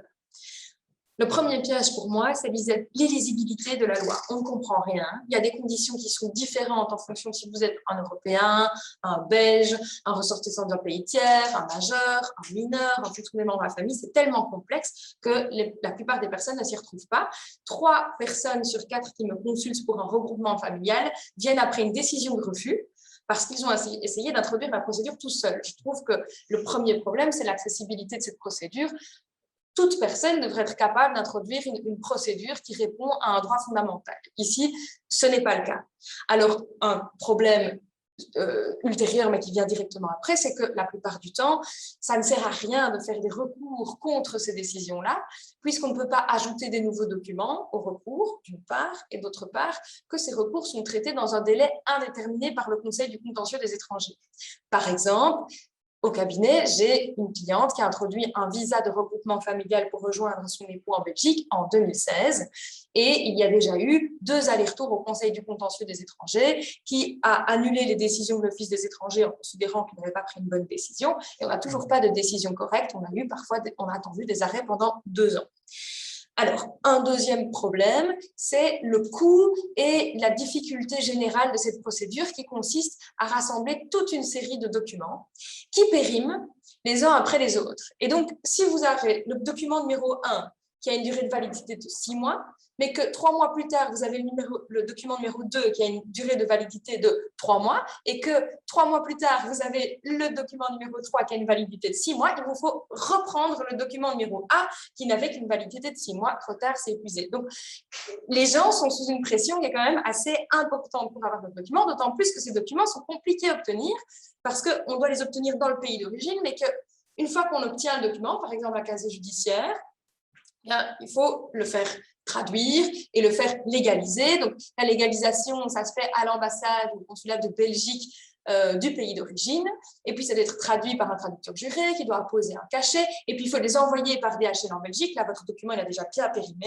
Il est déjà très, très proche de la date limite. Donc, c'est assez tendu. Et ce que Maggie expliquait, en plus, c'est que quand on est sur le territoire belge, pour faire toutes ces démarches, il faut faire appel à des personnes qui, sur place, vont prendre sur eux d'aller à l'administration, etc. Tout ça, c'est pas gratuit. Et donc, comme Maggie le dit, ça coûte. Ça a un coût assez important alors, théoriquement, dans la loi, le coût n'est pas très élevé. Toutefois, on a introduit des redevances. Donc, maintenant, on peut payer 208, je crois que ça a encore augmenté, plus de 200 € pour une demande de séjour. Mais ça, c'est le coût visible dans la loi. Il y a tous les coûts cachés de l'obtention de ces documents. Et donc, le droit de vivre en famille par le regroupement familial, apparence de droit dans la loi, parcours du combattant dans les faits, ce qui aboutit à des personnes qui sont par exemple sur le territoire, qui ont de la famille, qui essayent désespérément de faire la bonne procédure adaptée pour pouvoir avoir leur titre de séjour pour vivre en famille, mais qui se retrouvent sans papier. Alors, dernière difficulté, je trouve que c'est vraiment l'obstacle qui a été introduit à dessein, évidemment, dans la loi pour rendre ce regroupement familial encore plus difficilement praticable, c'est qu'il y a une condition de revenu. Il faut avoir des revenus réguliers, stables et suffisants. Qu'est-ce que c'est? Régulier, ça veut dire pas du travail intérimaire, en tout cas. Stable, on exige au moins un contrat à durée déterminée d'1 an, mais en fait, Kniet, c'est surtout un contrat à durée indéterminée qu'on veut. Et suffisant, ça veut dire 120% du revenu d'intégration sociale, ce qui équivaut à environ 1500, plus de 1500 euros, entre 1500 et 1600 euros. Autrement dit, on attend des personnes qu'elles aient un contrat à durée indéterminée de 1500, 1600 euros. Ce qui, pour la plupart des personnes, est assez impossible. Je pense qu'autour de vous, chacun peut identifier la personne qu'il connaît ou les 2-3 personnes qu'il connaissent qui ont ce genre de contrat dans l'époque actuelle sur le marché du travail. Ce qui veut dire que si vous êtes pauvre, eh bien, vous n'aurez pas le droit de vivre en famille. Et ça aussi, c'est un obstacle. C'est peut-être pas dit tel quel dans la loi, mais en fait, ça aboutit à cela. Si vous êtes pauvre, votre famille sera sans papier. Voilà pour le regroupement familial. Alors, besoin suivant qui va amener au témoignage suivant, c'est le besoin de la dignité humaine, de vivre sans être soumis à des traitements inhumains et dégradants. Et on peut être soumis à des traitements inhumains et dégradants quand on est très gravement malade et qu'on n'est pas soigné. Alors, on a des risques pour sa vie, pour son intégrité physique. Par exemple, vous prenez une situation catastrophique d'un HIV qui devrait être traité au Congo, où l'accès aux soins est très compliqué, tant d'un point de vue financier que d'un point de vue culturel, que du point de vue de la disponibilité des médicaments, ou dans l'exemple que nous allons voir, je pense que c'est une insuffisance rénale qui n'est pas du tout prise en charge dans le pays d'origine. Eh bien, la loi a prévu une procédure pour dire si vous êtes gravement malade et que c'est impossible de vous faire soigner dans votre pays d'origine, vous pouvez demander un titre de séjour, la régularisation médicale, comme on dit, qui vous permettra de rester ici, parce que si vous êtes renvoyé dans votre pays d'origine, vous allez subir des traitements inhumains dégradants puisque vous ne serez pas soigné. Cette procédure est-elle vraiment efficace ou est-ce qu'elle aboutit également à créer des sans-papiers? On va le voir avec le témoignage suivant. En Belgique le 17 mars 2014 parce que dans mon pays, au Cameroun, je souffrais d'une insuffisance rénale chronique phase terminale qu'on appelle IRC. J'ai commencé les dialyses au Cameroun, mais c'était très, très difficile et pénible pour les soins qui n'étaient pas déjà adéquats. Et en plus, j'ai compris après presque 2 ans que si je restais au Cameroun, je pouvais perdre ma vie déjà, d'autant plus que j'ai eu à faire une OAP, donc c'est-à-dire que j'avais de l'eau dans les poumons. Je suis arrivée, il n'y avait pas de machine pour me dialyser. Là, j'ai compris que ma vie était en danger. Et puis, j'ai eu du contact avec des gens qui m'ont fait les papiers pour moi venir en Belgique. Quand je suis arrivée en Belgique, le 18, et je devais dialyser le mardi qui suivait parce que avec l'insuffisance rénale chronique, on ne sait pas rester 1 semaine ou sauter 2 séances de dialyse, c'est risqué. Je me suis rendue aux urgences, ils m'ont prise en charge et je salue cela parce que je ne savais pas comment ça allait se dérouler. On m'a hospitalisée. Pendant 1 mois, l'assistante sociale est venue me voir dans ma chambre. Elle m'a demandé d'où je venais. Je lui ai expliqué la situation et tout. Elle m'a dit, voilà, madame, dès que vous sortez d'ici, il faut aller au CPS, demander de l'aide. Parce qu'on ne peut pas continuer à vous soigner comme ça. Il faut demander de l'aide au CPS. J'étais malade. Je leur ai demandé l'aide. Ils m'ont refusé au départ. Et puis, on m'a trouvé une avocate qui m'a accompagnée dans cette démarche. Elle a pris le dossier, elle m'a fait une demande 9T à l'Office des étrangers en 2014, mais ils m'ont répondu en 2015 ou 16 par là. Ils m'ont donné d'abord un positif comme quoi ma demande était recevable. J'ai donc reçu un courrier chez la commune. Comme à cette époque, je dormais à gauche, à droite, à gauche, à droite, chez des amis. Je me suis même pratiquement retrouvée à la rue. La personne qui m'hébergeait quand je suis arrivée m'a mise à la rue, donc j'ai erré par-ci, par-là, chez des amis. Et comme je n'avais pas une adresse, le temps pour moi de chercher un appartement pour avoir une adresse, ça m'a pris 2 mois. Quand j'ai trouvé l'appartement, jusqu'à ce que j'avais déjà presque conclu le contrat avec le propriétaire, quand je retourne à la commune pour leur montrer mon contrat de bail, arrivés me disent, oh madame, tenez, nous avons reçu notre courrier entre-temps, votre demande a été négative. J'ai dit, waouh. C'est là que commence mon parcours du combattant en Belgique. J'ai vraiment souffert. Là que commencent vraiment les problèmes en Belgique. Voilà, mon avocate on a fait le recours au Conseil du contentieux des étrangers. Et au Conseil, ils m'ont répondu 4 ans plus tard, donc en 2018. On a fixé la date d'audience, on a été plaidé. J'ai gagné mon recours au Conseil du contentieux. Après, l'avocate a réintroduit notre dossier à l'office. L'office a encore répondu négatif. Nous sommes retournés au Conseil du contentieux. Le Conseil du contentieux m'a encore donné raison. Nous sommes retournés encore à l'office. Ils m'ont encore dit non. On est retourné au Conseil. Le Conseil a dit oui. Je peux dire Dieu merci. Cette fois-ci, j'ai reçu le courrier à la commune qui me demandait de passer. Ils avaient un truc à me notifier. Je suis allée, ils m'ont dit, voilà, vous avez reçu un document de l'Office des étrangers. On va vous donner une attestation d'immatriculation. J'ai dit, OK, ça va. On m'a donné une attestation d'immatriculation après plus de 7 ans en Belgique. En fait, c'est ça mon histoire. Mais je peux vous dire, dans mon cas, j'ai beaucoup souffert parce que non seulement il y a la maladie, je me suis retrouvée à la rue, je ne savais pas quoi faire. Les traitements de l'insuffisance rénale chronique sont lourds. Vous devez être à l'hôpital 3 fois par semaine. Vous devez faire des dialyses qui sont un traitement très, très pénible parce que vous êtes couché pendant 4 heures, pendant que la machine vous épure votre sang. Vous sortez de là étant lessivé, vous sortez de là étant fatigué. Donc, en plus de toutes ces souffrances psychologiques, psychosomatiques, franchement, le plan administratif aussi ne m'a pas facilité les choses parce que je suis tombée dans le stress, dans la dépression. J'ai dû suivre aussi une psychologue qui m'a suivi aussi pendant beaucoup de temps. J'ai même dû prendre des antidépresseurs parce que à un moment, je ne dormais plus. C'était très, très, très, très compliqué. Franchement, très compliqué. Mais je rends grâce à Dieu parce que je peux dire que c'est la foi qui m'a permis de tenir dans cette situation très, très difficile. Ça, c'est mon témoignage ici en Belgique. Franchement, ça n'a pas été facile, mais je peux dire, ça n'a pas été facile, mais ça va aller.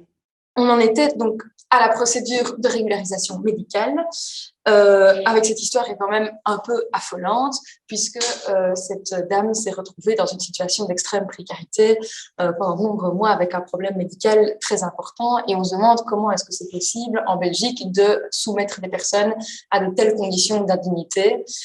Il y a plusieurs explications, en tout cas, pourquoi cette procédure ne marche pas. La première que j'aurais envie de mettre en avant, c'est le rôle du médecin délégué de l'Office des étrangers. Donc, le médecin va examiner le dossier qui lui est soumis pour vérifier 2 choses. Est-ce que la personne a une maladie grave, c'est-à-dire une maladie suffisamment importante que pour être dans des traitements inhumains et dégradants si on n'est pas soigné. Et la deuxième chose que va vérifier le médecin, c'est s'il existe des traitements dans le pays d'origine qui soient suffisamment disponibles et accessibles. Le problème, c'est que ce médecin... ok, super.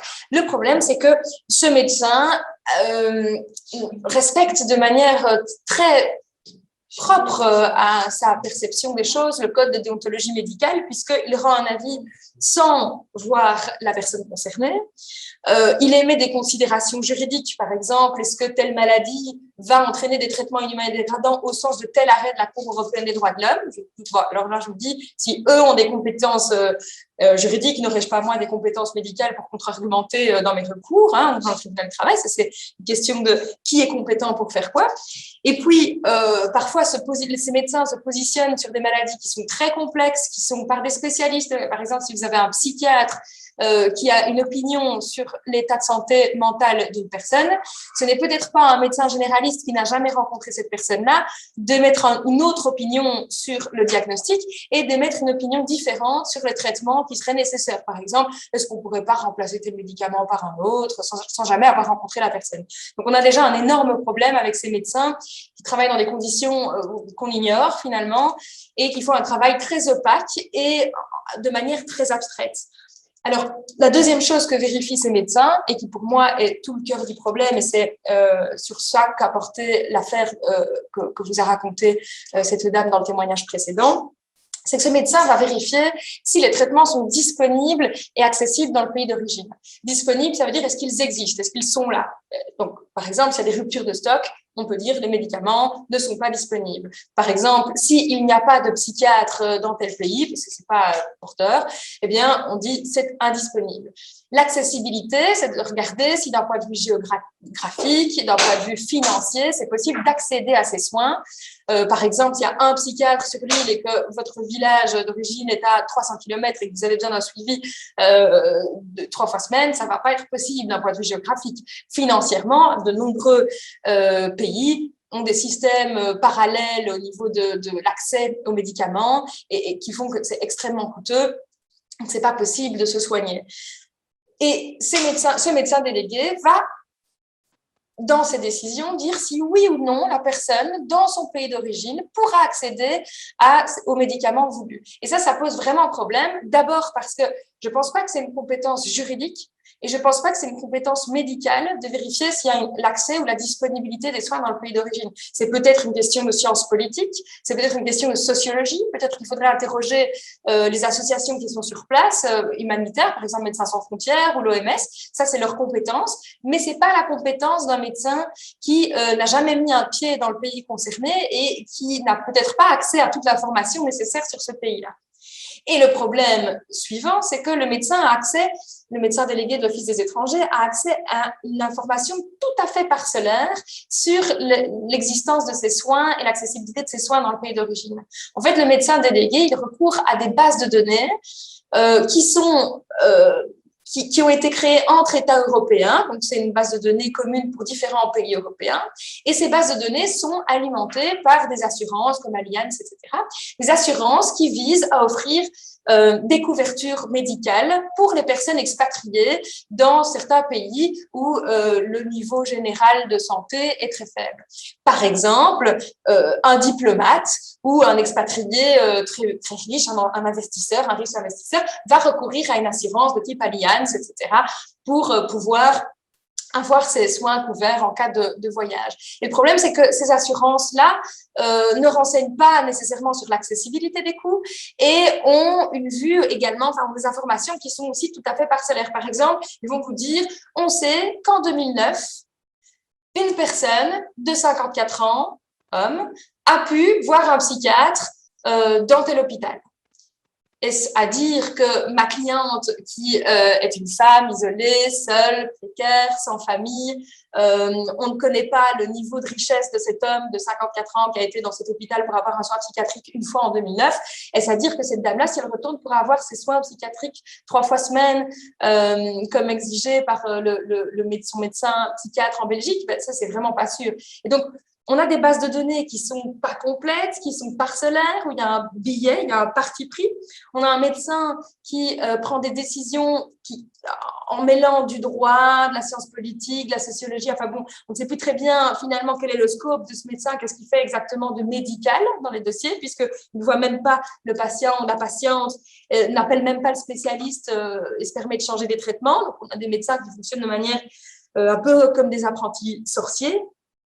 Et on a ainsi des décisions qui sont systématiquement négatives en disant « oui, vous êtes très malade, mais ne vous tracassez pas, tout va bien, vous pourrez être soigné. Le HIV se traite partout, l'insuffisance rénale, pas de problème, il y a des hôpitaux, c'est gratuit, tout va bien. Et ce sont les décisions tout va bien, alors qu'on reçoit systématiquement pour expliquer que la personne peut se faire soigner n'importe où. Et c'est vraiment problématique parce que à partir du moment où ces personnes reçoivent cette décision, elles sont en séjour illégal. Et donc, elles redeviennent sans papier, donc en théorie sans accès à l'aide sociale, c'est-à-dire qu'elles sont privées de tout revenu, donc potentiellement privées de logement. Si on n'a pas de revenu, on ne sait pas payer son logement, on peut retomber à la rue alors qu'on est gravement malade. Et le seul moyen de contrer ces décisions, c'est d'introduire un recours, mais c'est un recours qui ne change rien à la situation d'illégalité de la personne. Ce n'est pas un recours qui donne droit à un papier temporaire où on peut rester, continuer à bénéficier de l'aide sociale. C'est un recours, juste en droit, comme ça, où on introduit son recours, on donne ses arguments contre le médecin, etc. Et puis on attend. Je ne sais pas, 6 mois, au mieux, dans le meilleur des cas, 1 an, 2 ans, 3 ans, pour avoir une réponse. Récemment, j'en avais un, ça faisait peut-être 4 ans, où j'avais enfin une réponse pour me dire « c'est vrai, maître, vous avez raison, le médecin délégué n'a pas bien fait son travail. On va renvoyer le dossier à l'Office des étrangers et au médecin délégué pour qu'il fasse mieux son travail. » Sauf qu'une fois, j'ai appelé un médecin délégué et je lui ai dit « mais c'est pas possible, comme dans l'affaire qu'on a vue dans le témoignage, je lui ai dit « c'est pas possible, ça fait 3 fois que le Conseil du contentieux des étrangers vous renvoie le travail pour que vous fassiez correctement ce travail et que vous preniez en compte tous les documents que j'ai donnés qui démontrent que c'est pas possible de traiter ce petit enfant dans ce pays-là pour cette maladie-là. » Et le médecin m'a dit, à ma plus grande stupeur évidemment, « mais maître, nous ne recevons pas la copie des arrêts du Conseil du contentieux des étrangers. » Donc, je ne pouvais pas savoir pourquoi le dossier me revenait. Donc, moi, j'ai essayé de refaire une décision en essayant de voir ce que je pouvais un peu changer au cas où ça marche. Donc, voilà, peut-être que le problème est réglé. Hein. C'était il y a déjà quelques années, je dirais 2-3 ans. J'avais appelé le médecin délégué, j'avais trouvé son numéro de téléphone sur Internet. Bon, je l'avais appelé, j'ai dit, qu'est-ce qui se passe? Donc, voilà, c'est assez inquiétant parce qu'on voit bien que c'est une procédure qui ne fonctionne pas du tout. On a l'impression que les services ne sont pas coordonnés entre eux. Et d'ailleurs, il y avait un livre blanc sur la régularisation médicale qui était sorti, je pense que c'est le médiateur fédéral, sauf erreur, et qui avait pointé toute une série de problèmes. Alors, ça peut paraître drôle tellement c'est potache, mais en fait, les conséquences sur les personnes humaines sont absolument dramatiques. Et il y a des personnes qui vivent dans une indignité absolue, qui n'ont pas de quoi manger, qui n'ont pas de quoi se loger. D'assister des personnes gravement malades qui dorment sur un matelas dans une église précaire, ça ne va pas, quoi. Des personnes qui sont gravement malades comme ça, c'est tout à fait inadmissible. Et donc, c'est très compliqué parce que on est bien obligé d'introduire cette procédure-là, mais on n'a pas vraiment un recours effectif, un moyen effectif de faire marcher cette procédure. Et pour le moment, je n'ai pas de solution à apporter. Pour cette régularisation médicale, on est vraiment dans le cas d'une fabrique des sans-papiers. Alors, la troisième procédure qu'on prend en exemple, c'est la procédure fourre-tout qu'on appelle la procédure de régularisation. Parfois, on entend aussi le numéro de l'article, qui est l'article 9 bis. Et là, je vais peut-être laisser aller le témoignage tel qu'il est. On va voir que c'est une situation humaine qui est très forte et on va voir que le statut de séjour est très précaire. Et puis, j'expliquerai peut-être après pourquoi cette procédure est problématique et pourquoi il y a une telle mobilisation aujourd'hui autour de cette procédure pour qu'elle puisse un peu évoluer.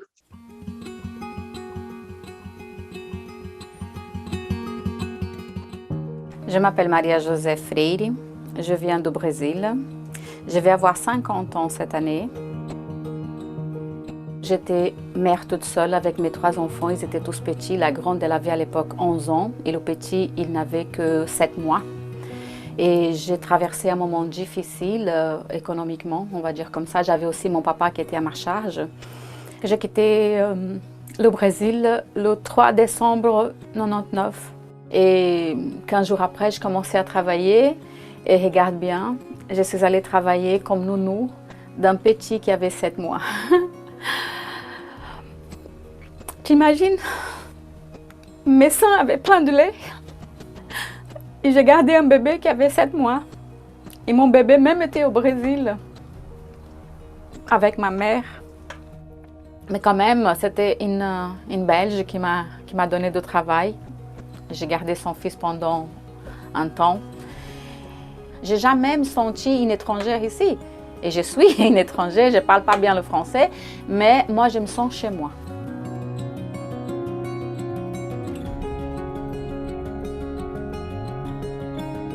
en 2004, je commençais à militer pour la cause de sans-papiers, pour la régularisation de toutes les sans-papiers. On a passé de 2004 à 2009 en train de faire des manifs et des manifs et des manifs d'occupation, grève de faim et tout ça, j'ai été là. Et en 2009, voilà qu'il y a eu la régularisation.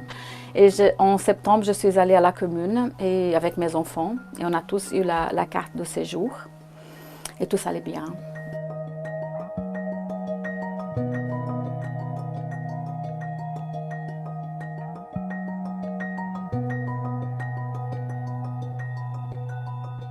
Mais maintenant, c'est encore pire être sans papier qu'en arrivant ici, tu vois. Parce que j'ai connu la vie avec les papiers. Et je sais qu'est-ce que c'est d'avoir les papiers, d'avoir les droits, d'avoir le regard différent. Quand tu es sans papier et quand tu as tes papiers, c'est différent. Je n'ai pas de droits. Par exemple, là maintenant, j'ai eu le Covid.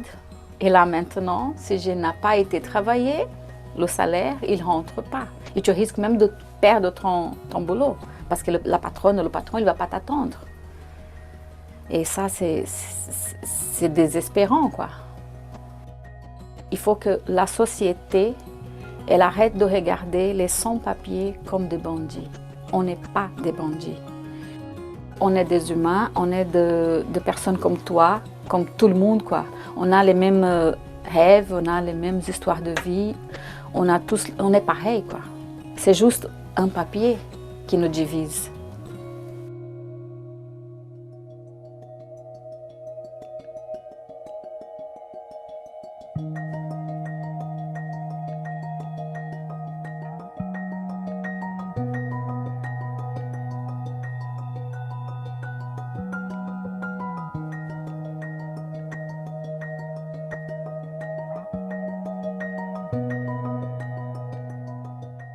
Voilà un témoignage quand même poignant et où on comprend, c'est ce que je vous disais au départ, que les séjours qu'on obtient sont parfois précaires et que cela, c'est aussi un problème.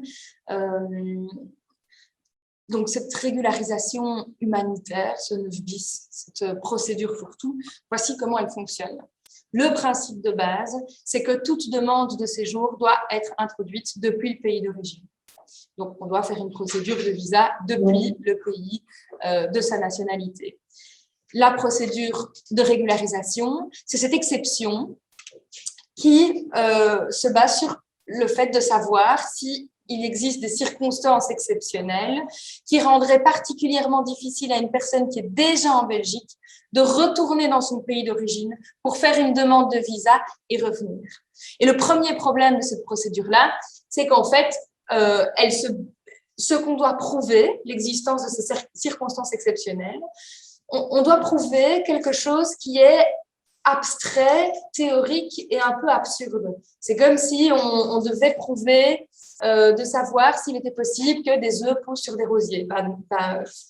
Voilà, c'est compliqué. C'est-à-dire qu'en fait, on essaie de prouver qu'une personne pourrait rester quelques mois dans son pays d'origine pour introduire une demande de visa et revenir. Mais sauf que toute personne qui est en séjour irrégulier, qui retournerait dans son pays d'origine pour introduire une demande de visa, a les chances assez faibles, en fait, de recevoir un visa et de revenir en Belgique. Et quand je dis assez faible, en fait, c'est proche de zéro. Et donc, l'hypothèse de travail de départ, est-ce que c'est possible pour vous de retourner quelques mois avant de revenir? Ben, c'est une hypothèse qui est fausse, parce qu'en fait, si la personne retourne, elle ne reviendra pas avec un visa après. Ça, ce serait vraiment très surprenant parce qu'il faudrait un visa pour des raisons précises, par exemple le regroupement familial. Hein, dans certains cas, peut-être que ça pourrait éventuellement marcher.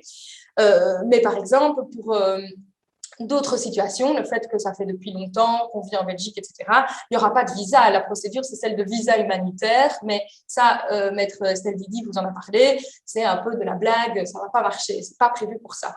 Et donc, la première chose qu'on doit prouver, c'est déjà quelque chose d'abstrait et hypothétique. Alors, on le fait, on explique ces conditions-là, on dit que ce ne sera pas possible de retourner temporairement dans mon pays d'origine parce qu'en fait, j'ai quand même de la famille ici et que cette famille dépend quand même un peu de moi, ou moi, je dépends un peu de cette famille.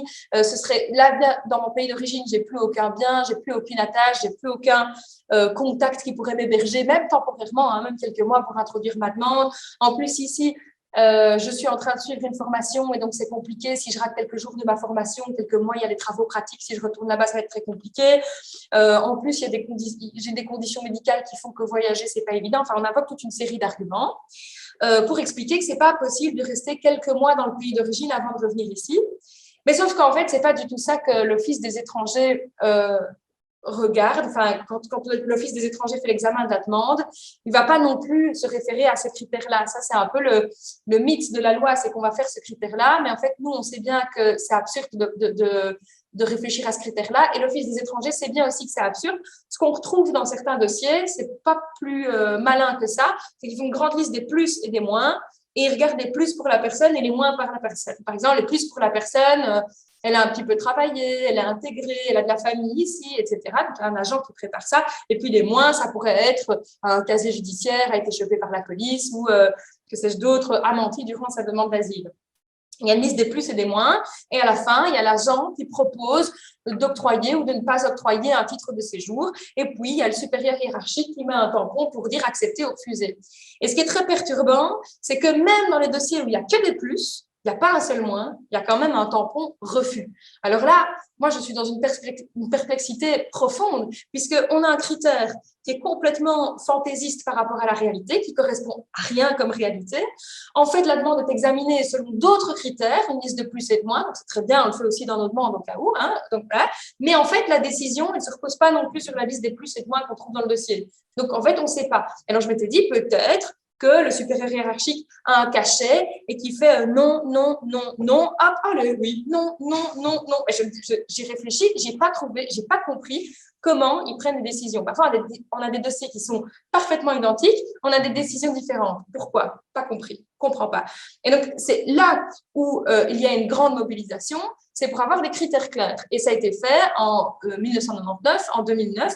Le gouvernement avait prévu des critères qui étaient bien clairs. Par exemple, si votre demande d'asile a duré de manière déraisonnable, que ça fait 2 ou 3 ans que vous êtes en demande d'asile, alors oui, on comprend que vous vous êtes intégré sur le territoire, que vous avez probablement eu des opportunités d'emploi, que ce serait plus compliqué pour vous de retourner dans votre pays. Et donc, OK, à ce moment-là, on pourrait vous régulariser ici.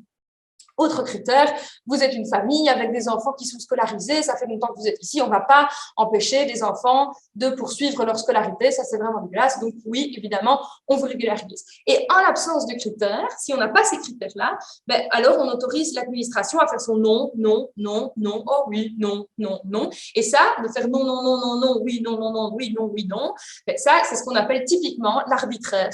Et c'est très problématique, parce que ces demandes de régularisation humanitaire viennent combler des cas qui ne sont pas prévus par la loi. Par exemple, on n'est pas dans la bonne catégorie de regroupement familial, mais c'est quand même quelqu'un de votre famille et c'est quand même important. Par exemple, la maman en Belgique d'un enfant réfugié est obligée de passer par cette procédure de régularisation, mais avec un résultat qui peut être tout à fait arbitraire. Mieux encore, l'apatride. L'apatride, c'est celui qui n'a pas de nationalité. Par exemple, en ex-Yougoslavie, qui n'a pas pu avoir une autre nationalité, qui se retrouve ici, la Yougoslavie n'existe plus. Voilà, cette personne-là se retrouve sans nationalité, est apatride. Cette personne est obligée de procéder aussi à cette demande de régularisation avec un risque, et on en a déjà vu, d'avoir des refus de régularisation en disant que cet apatride peut très bien retourner en apatridie pour aller faire sa demande de visa. Bon, alors, voilà, c'est aussi une procédure qui ne marche pas bien et c'est un vrai problème et il est nécessaire d'avoir des critères parce que sinon c'est l'arbitraire. Or, cet arbitraire est intolérable puisqu'il vise à répondre à des besoins fondamentaux pour les personnes de pouvoir s'ancrer là où elles résident de manière habituelle et participer à la vie en société. Et en réalité, en n'octroyant pas un titre de séjour aux personnes qui le demandent et de manière légitime, fondée, qui explique les raisons pour lesquelles il est important pour elles de résider, de s'installer durablement en Belgique, eh bien, on prive toutes ces personnes de toute une série de droits fondamentaux et on les place dans cette catégorie qu'on appelle les sans-papiers. Et donc, cette procédure participe également à la fabrique des sans-papiers. Voilà pour ces exemples de ces procédures légales qui, en apparence, permettraient de répondre à des besoins fondamentaux, mais en fait, qui n'ont pour autre finalité, quand on regarde les faits, que de créer de la précarité et de la dignité pour les personnes humaines. Voici ce type. Merci beaucoup, Sybille. Alors, certaines questions ont été posées dans le question-réponse. Je vais vous les poser directement et le format ne me permet pas de m'apparaître. On est trop près. Non. Alors, une question concernant les hotspots. Donc, ça couvre un petit peu les exposés précédents. La détention dans les hotspots, ces grands centres pour étrangers aux frontières de l'Europe, n'est-elle pas illégale? Peut-on attaquer l'Europe qui érige des murs et pour la détention systématique des migrants? Alors, il y a des arrêts de condamnation, notamment de la Grèce, pour les conditions de détention dans les hotspots, mais malheureusement, ce sont des condamnations un peu au cas par cas. Il y a des procédures plus générales qui sont menées, par exemple sur tout ce qui se passe en Méditerranée. La Cour européenne des droits de l'homme a été saisie de ça.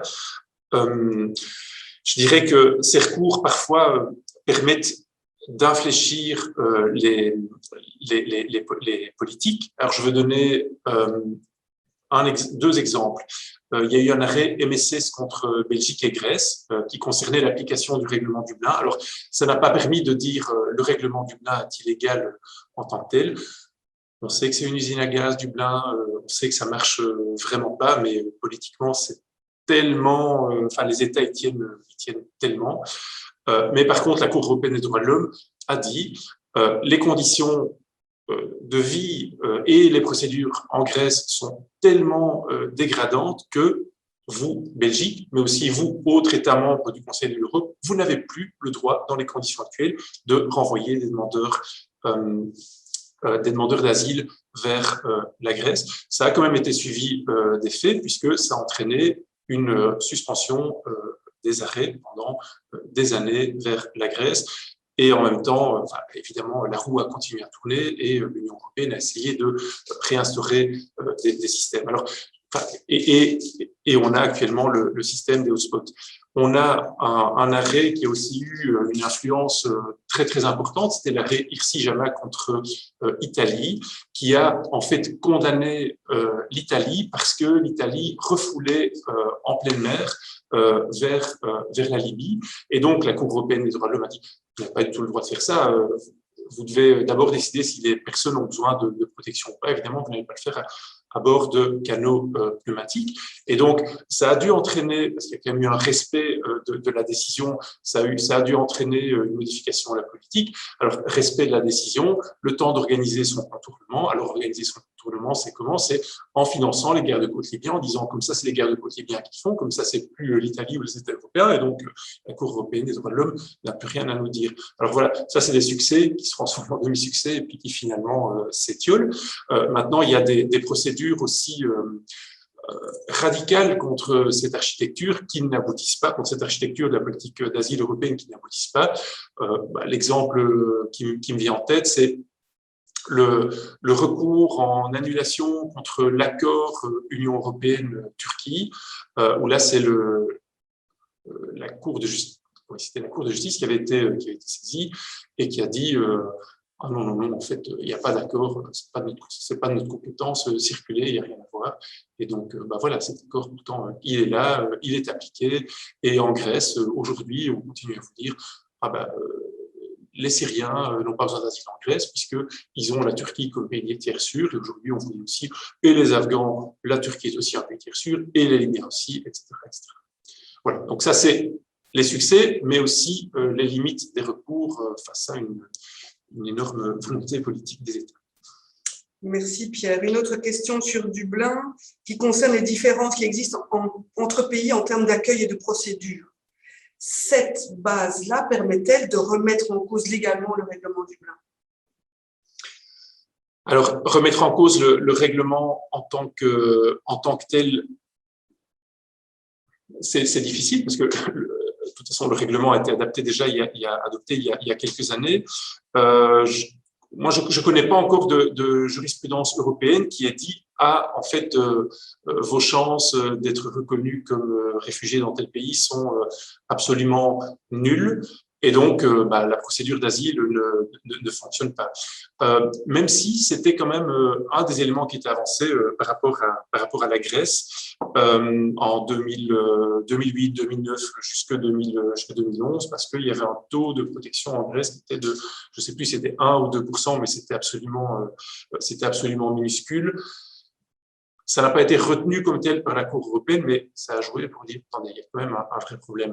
Mais c'est un problème délicat parce que l'architecture est véritablement... ça met en cause, si vous voulez, l'architecture européenne.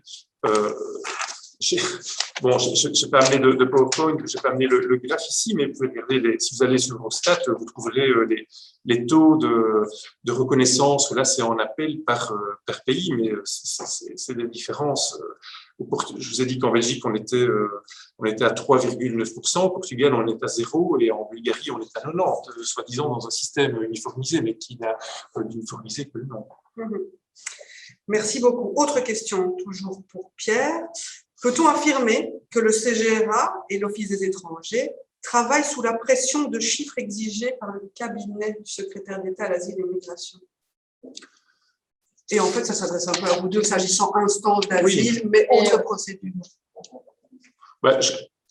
Pression du temps, certainement, puisque le délai pour traiter les demandes est quand même relativement court au niveau du CGRA. Je ne sais plus, c'est un jour et demi par... Un jour et un tiers. Un jour et un tiers. Oui, d'accord. Alors, maintenant, on a quand même les mêmes officiers de protection qui, je reprends l'exemple du Salvador, qui nous ont dit « j'octroie la protection subsidiaire » et je l'octroie largement, et puis qui ont dit « je vais octroyer en fait l'asile sur base du même type de problème, et je vais même le faire sur base d'une procédure écrite ». Et puis, les mêmes officiers de protection nous ont dit non, on ne prend plus de décision pour l'instant. Et puis après, on commençait à nous dire « non, en fait, la plupart des Salvadoriens n'ont pas besoin de protection ». Donc, oui, évidemment, ces personnes n'ont pas décidé chacune individuellement de changer de cette façon-là. Donc, il y a des directions, des directives qui sont données.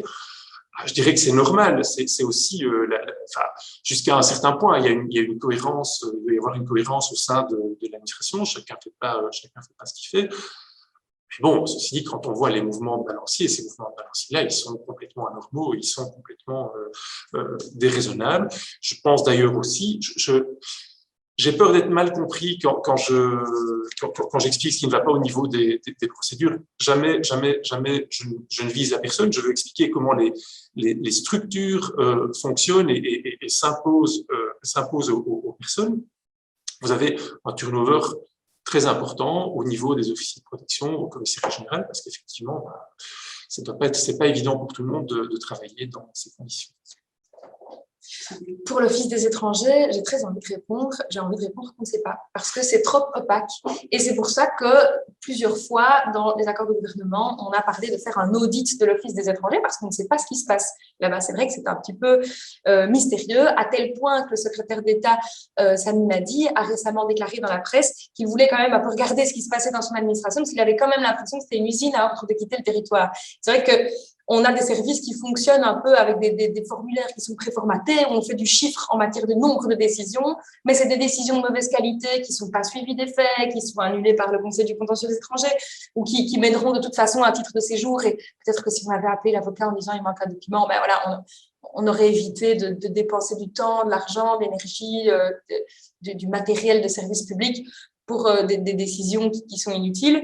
Et donc, on suppose qu'il y a quand même des directives qui sont données d'un point de vue du timing, d'un certain nombre de décisions à prendre dans un certain temps donné, mais on ne sait pas du tout comment les services sont organisés. Ce qu'on sait, c'est qu'ils sont mal organisés. C'est la seule certitude. Et donc, ça, on attend l'audit pour voir un petit peu ce qu'il y a à rééquilibrer dans cette administration.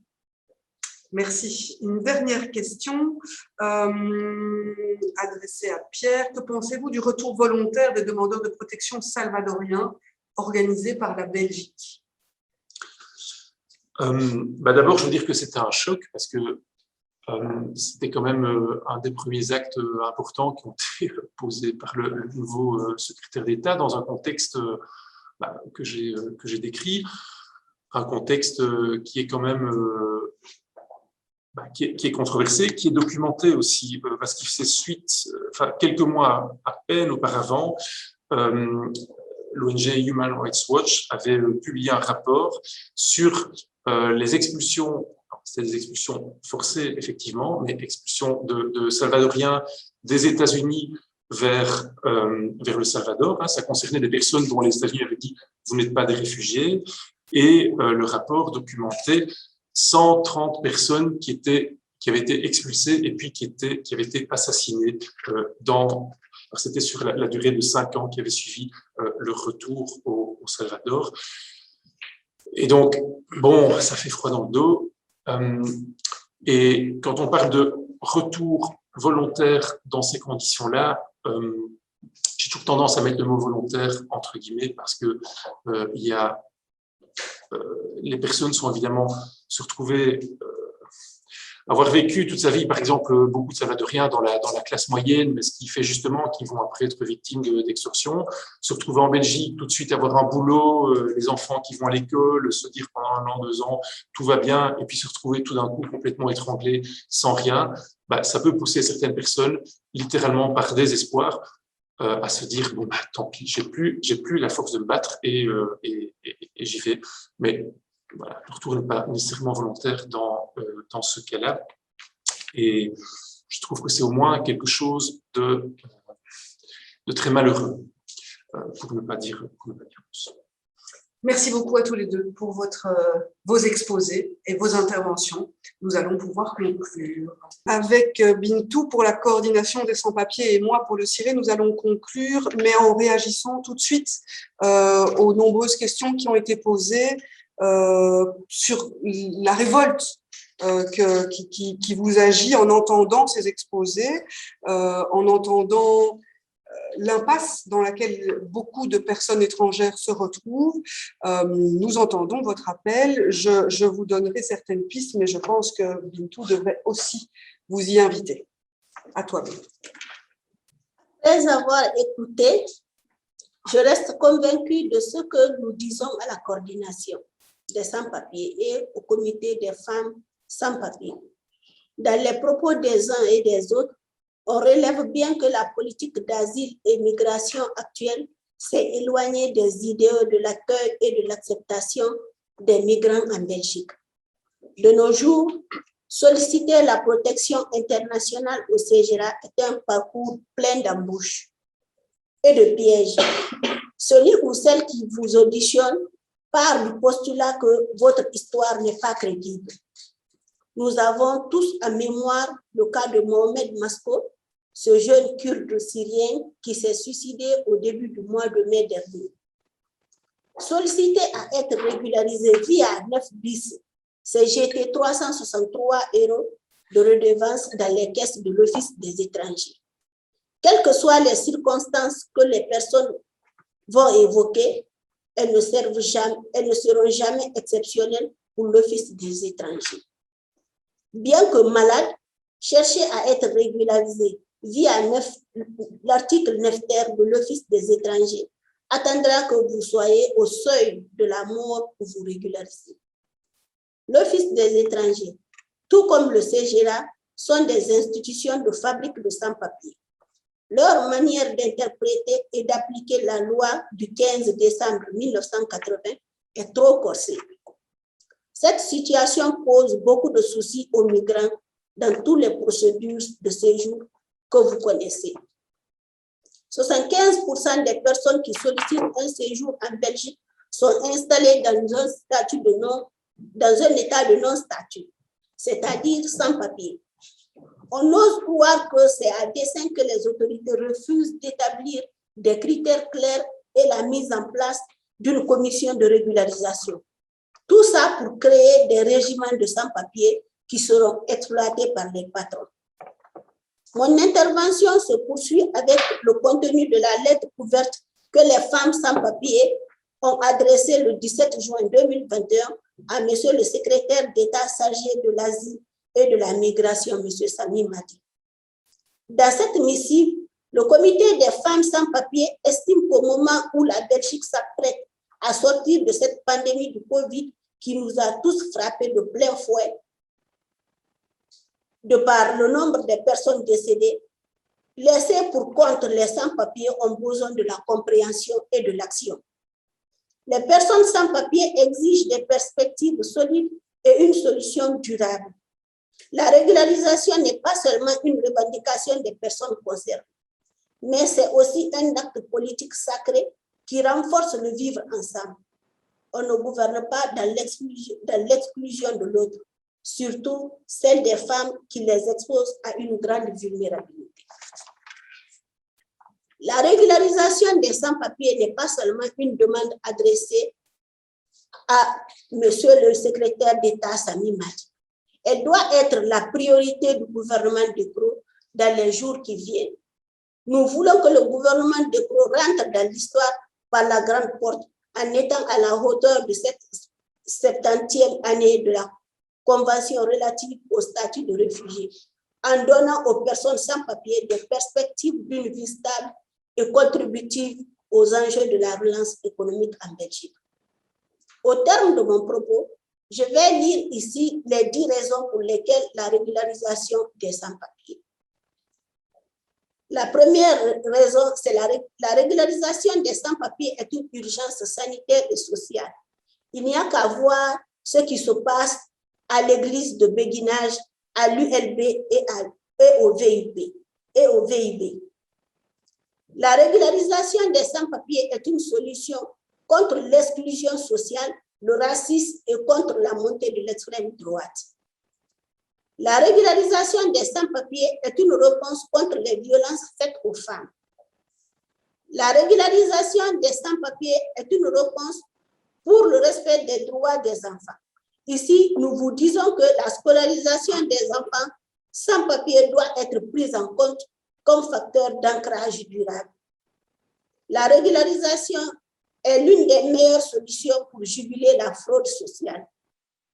La régularisation, c'est donner de la dignité aux femmes, aux hommes et aux enfants qui ont déjà tout perdu. La régularisation est un levier de la participation de toutes et de tous à la relance économique. La régularisation, c'est la solution d'arrêter de tirer les conditions des Belges vers le bas. La régularisation des sans-papiers par une commission indépendante avec des critères clairs devrait éviter les tentations de corruption, de vente de visas sous les manteaux. La dernière raison, la régularisation des sans-papiers, c'est repositionner la Belgique dans le giron des pays qui se refusent de vivre en autarcie. Le gouvernement belge ne doit pas continuer à être dans le déni de l'extrême vulnérabilité dans lequel sont plongés les sans-papiers. Pour combattre l'extrême droite, il suffit de lui opposer la régularisation des sans-papiers. Merci. Merci Bintou. Le mot de la fin me revient, mais donc merci, en remerciant tous les intervenants qui nous ont permis de vous proposer ce séminaire.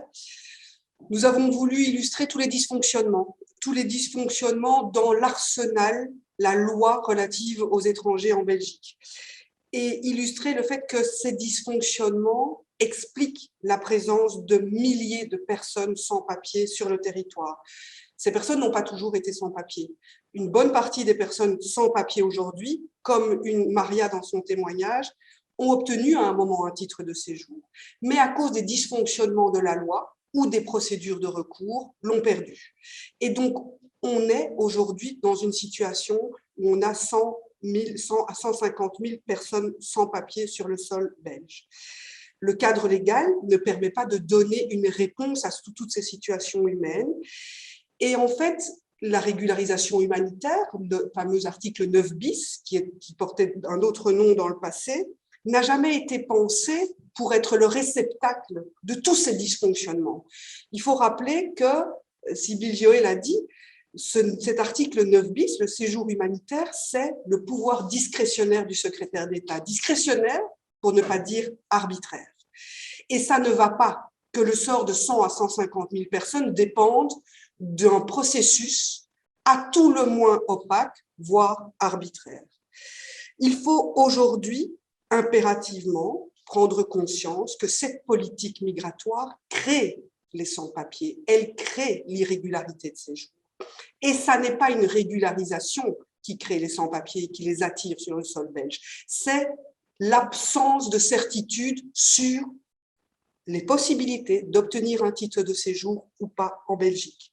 Alors, nous demandons évidemment cette régularisation des sans-papiers parce qu'il n'y a plus rien d'autre à faire que pour rendre cette dignité après 10, 15 ou 20 années de sous-citoyenneté en Belgique et pourtant de situations dans lesquelles toutes les personnes travaillent, des enfants vont à l'école, des femmes subissent des violences, des travailleurs sont exploités, mais toujours en étant sans papier et en étant moins bien protégés. Cette régularisation, elle est essentielle, mais il est essentiel aussi de mettre un terme à la fabrique des sans-papiers. La régularisation, ça fait longtemps qu'on la demande, ça a été rappelé. Il y a eu des opérations de régularisation en 1999 et en 2009. Nous la réclamons aujourd'hui avec la coordination des sans-papiers et de nombreuses organisations à travers We Are Belgium Too. La pétition est toujours en ligne. Nous sommes à plus de 26 000 signataires. Ça n'est pas encore assez.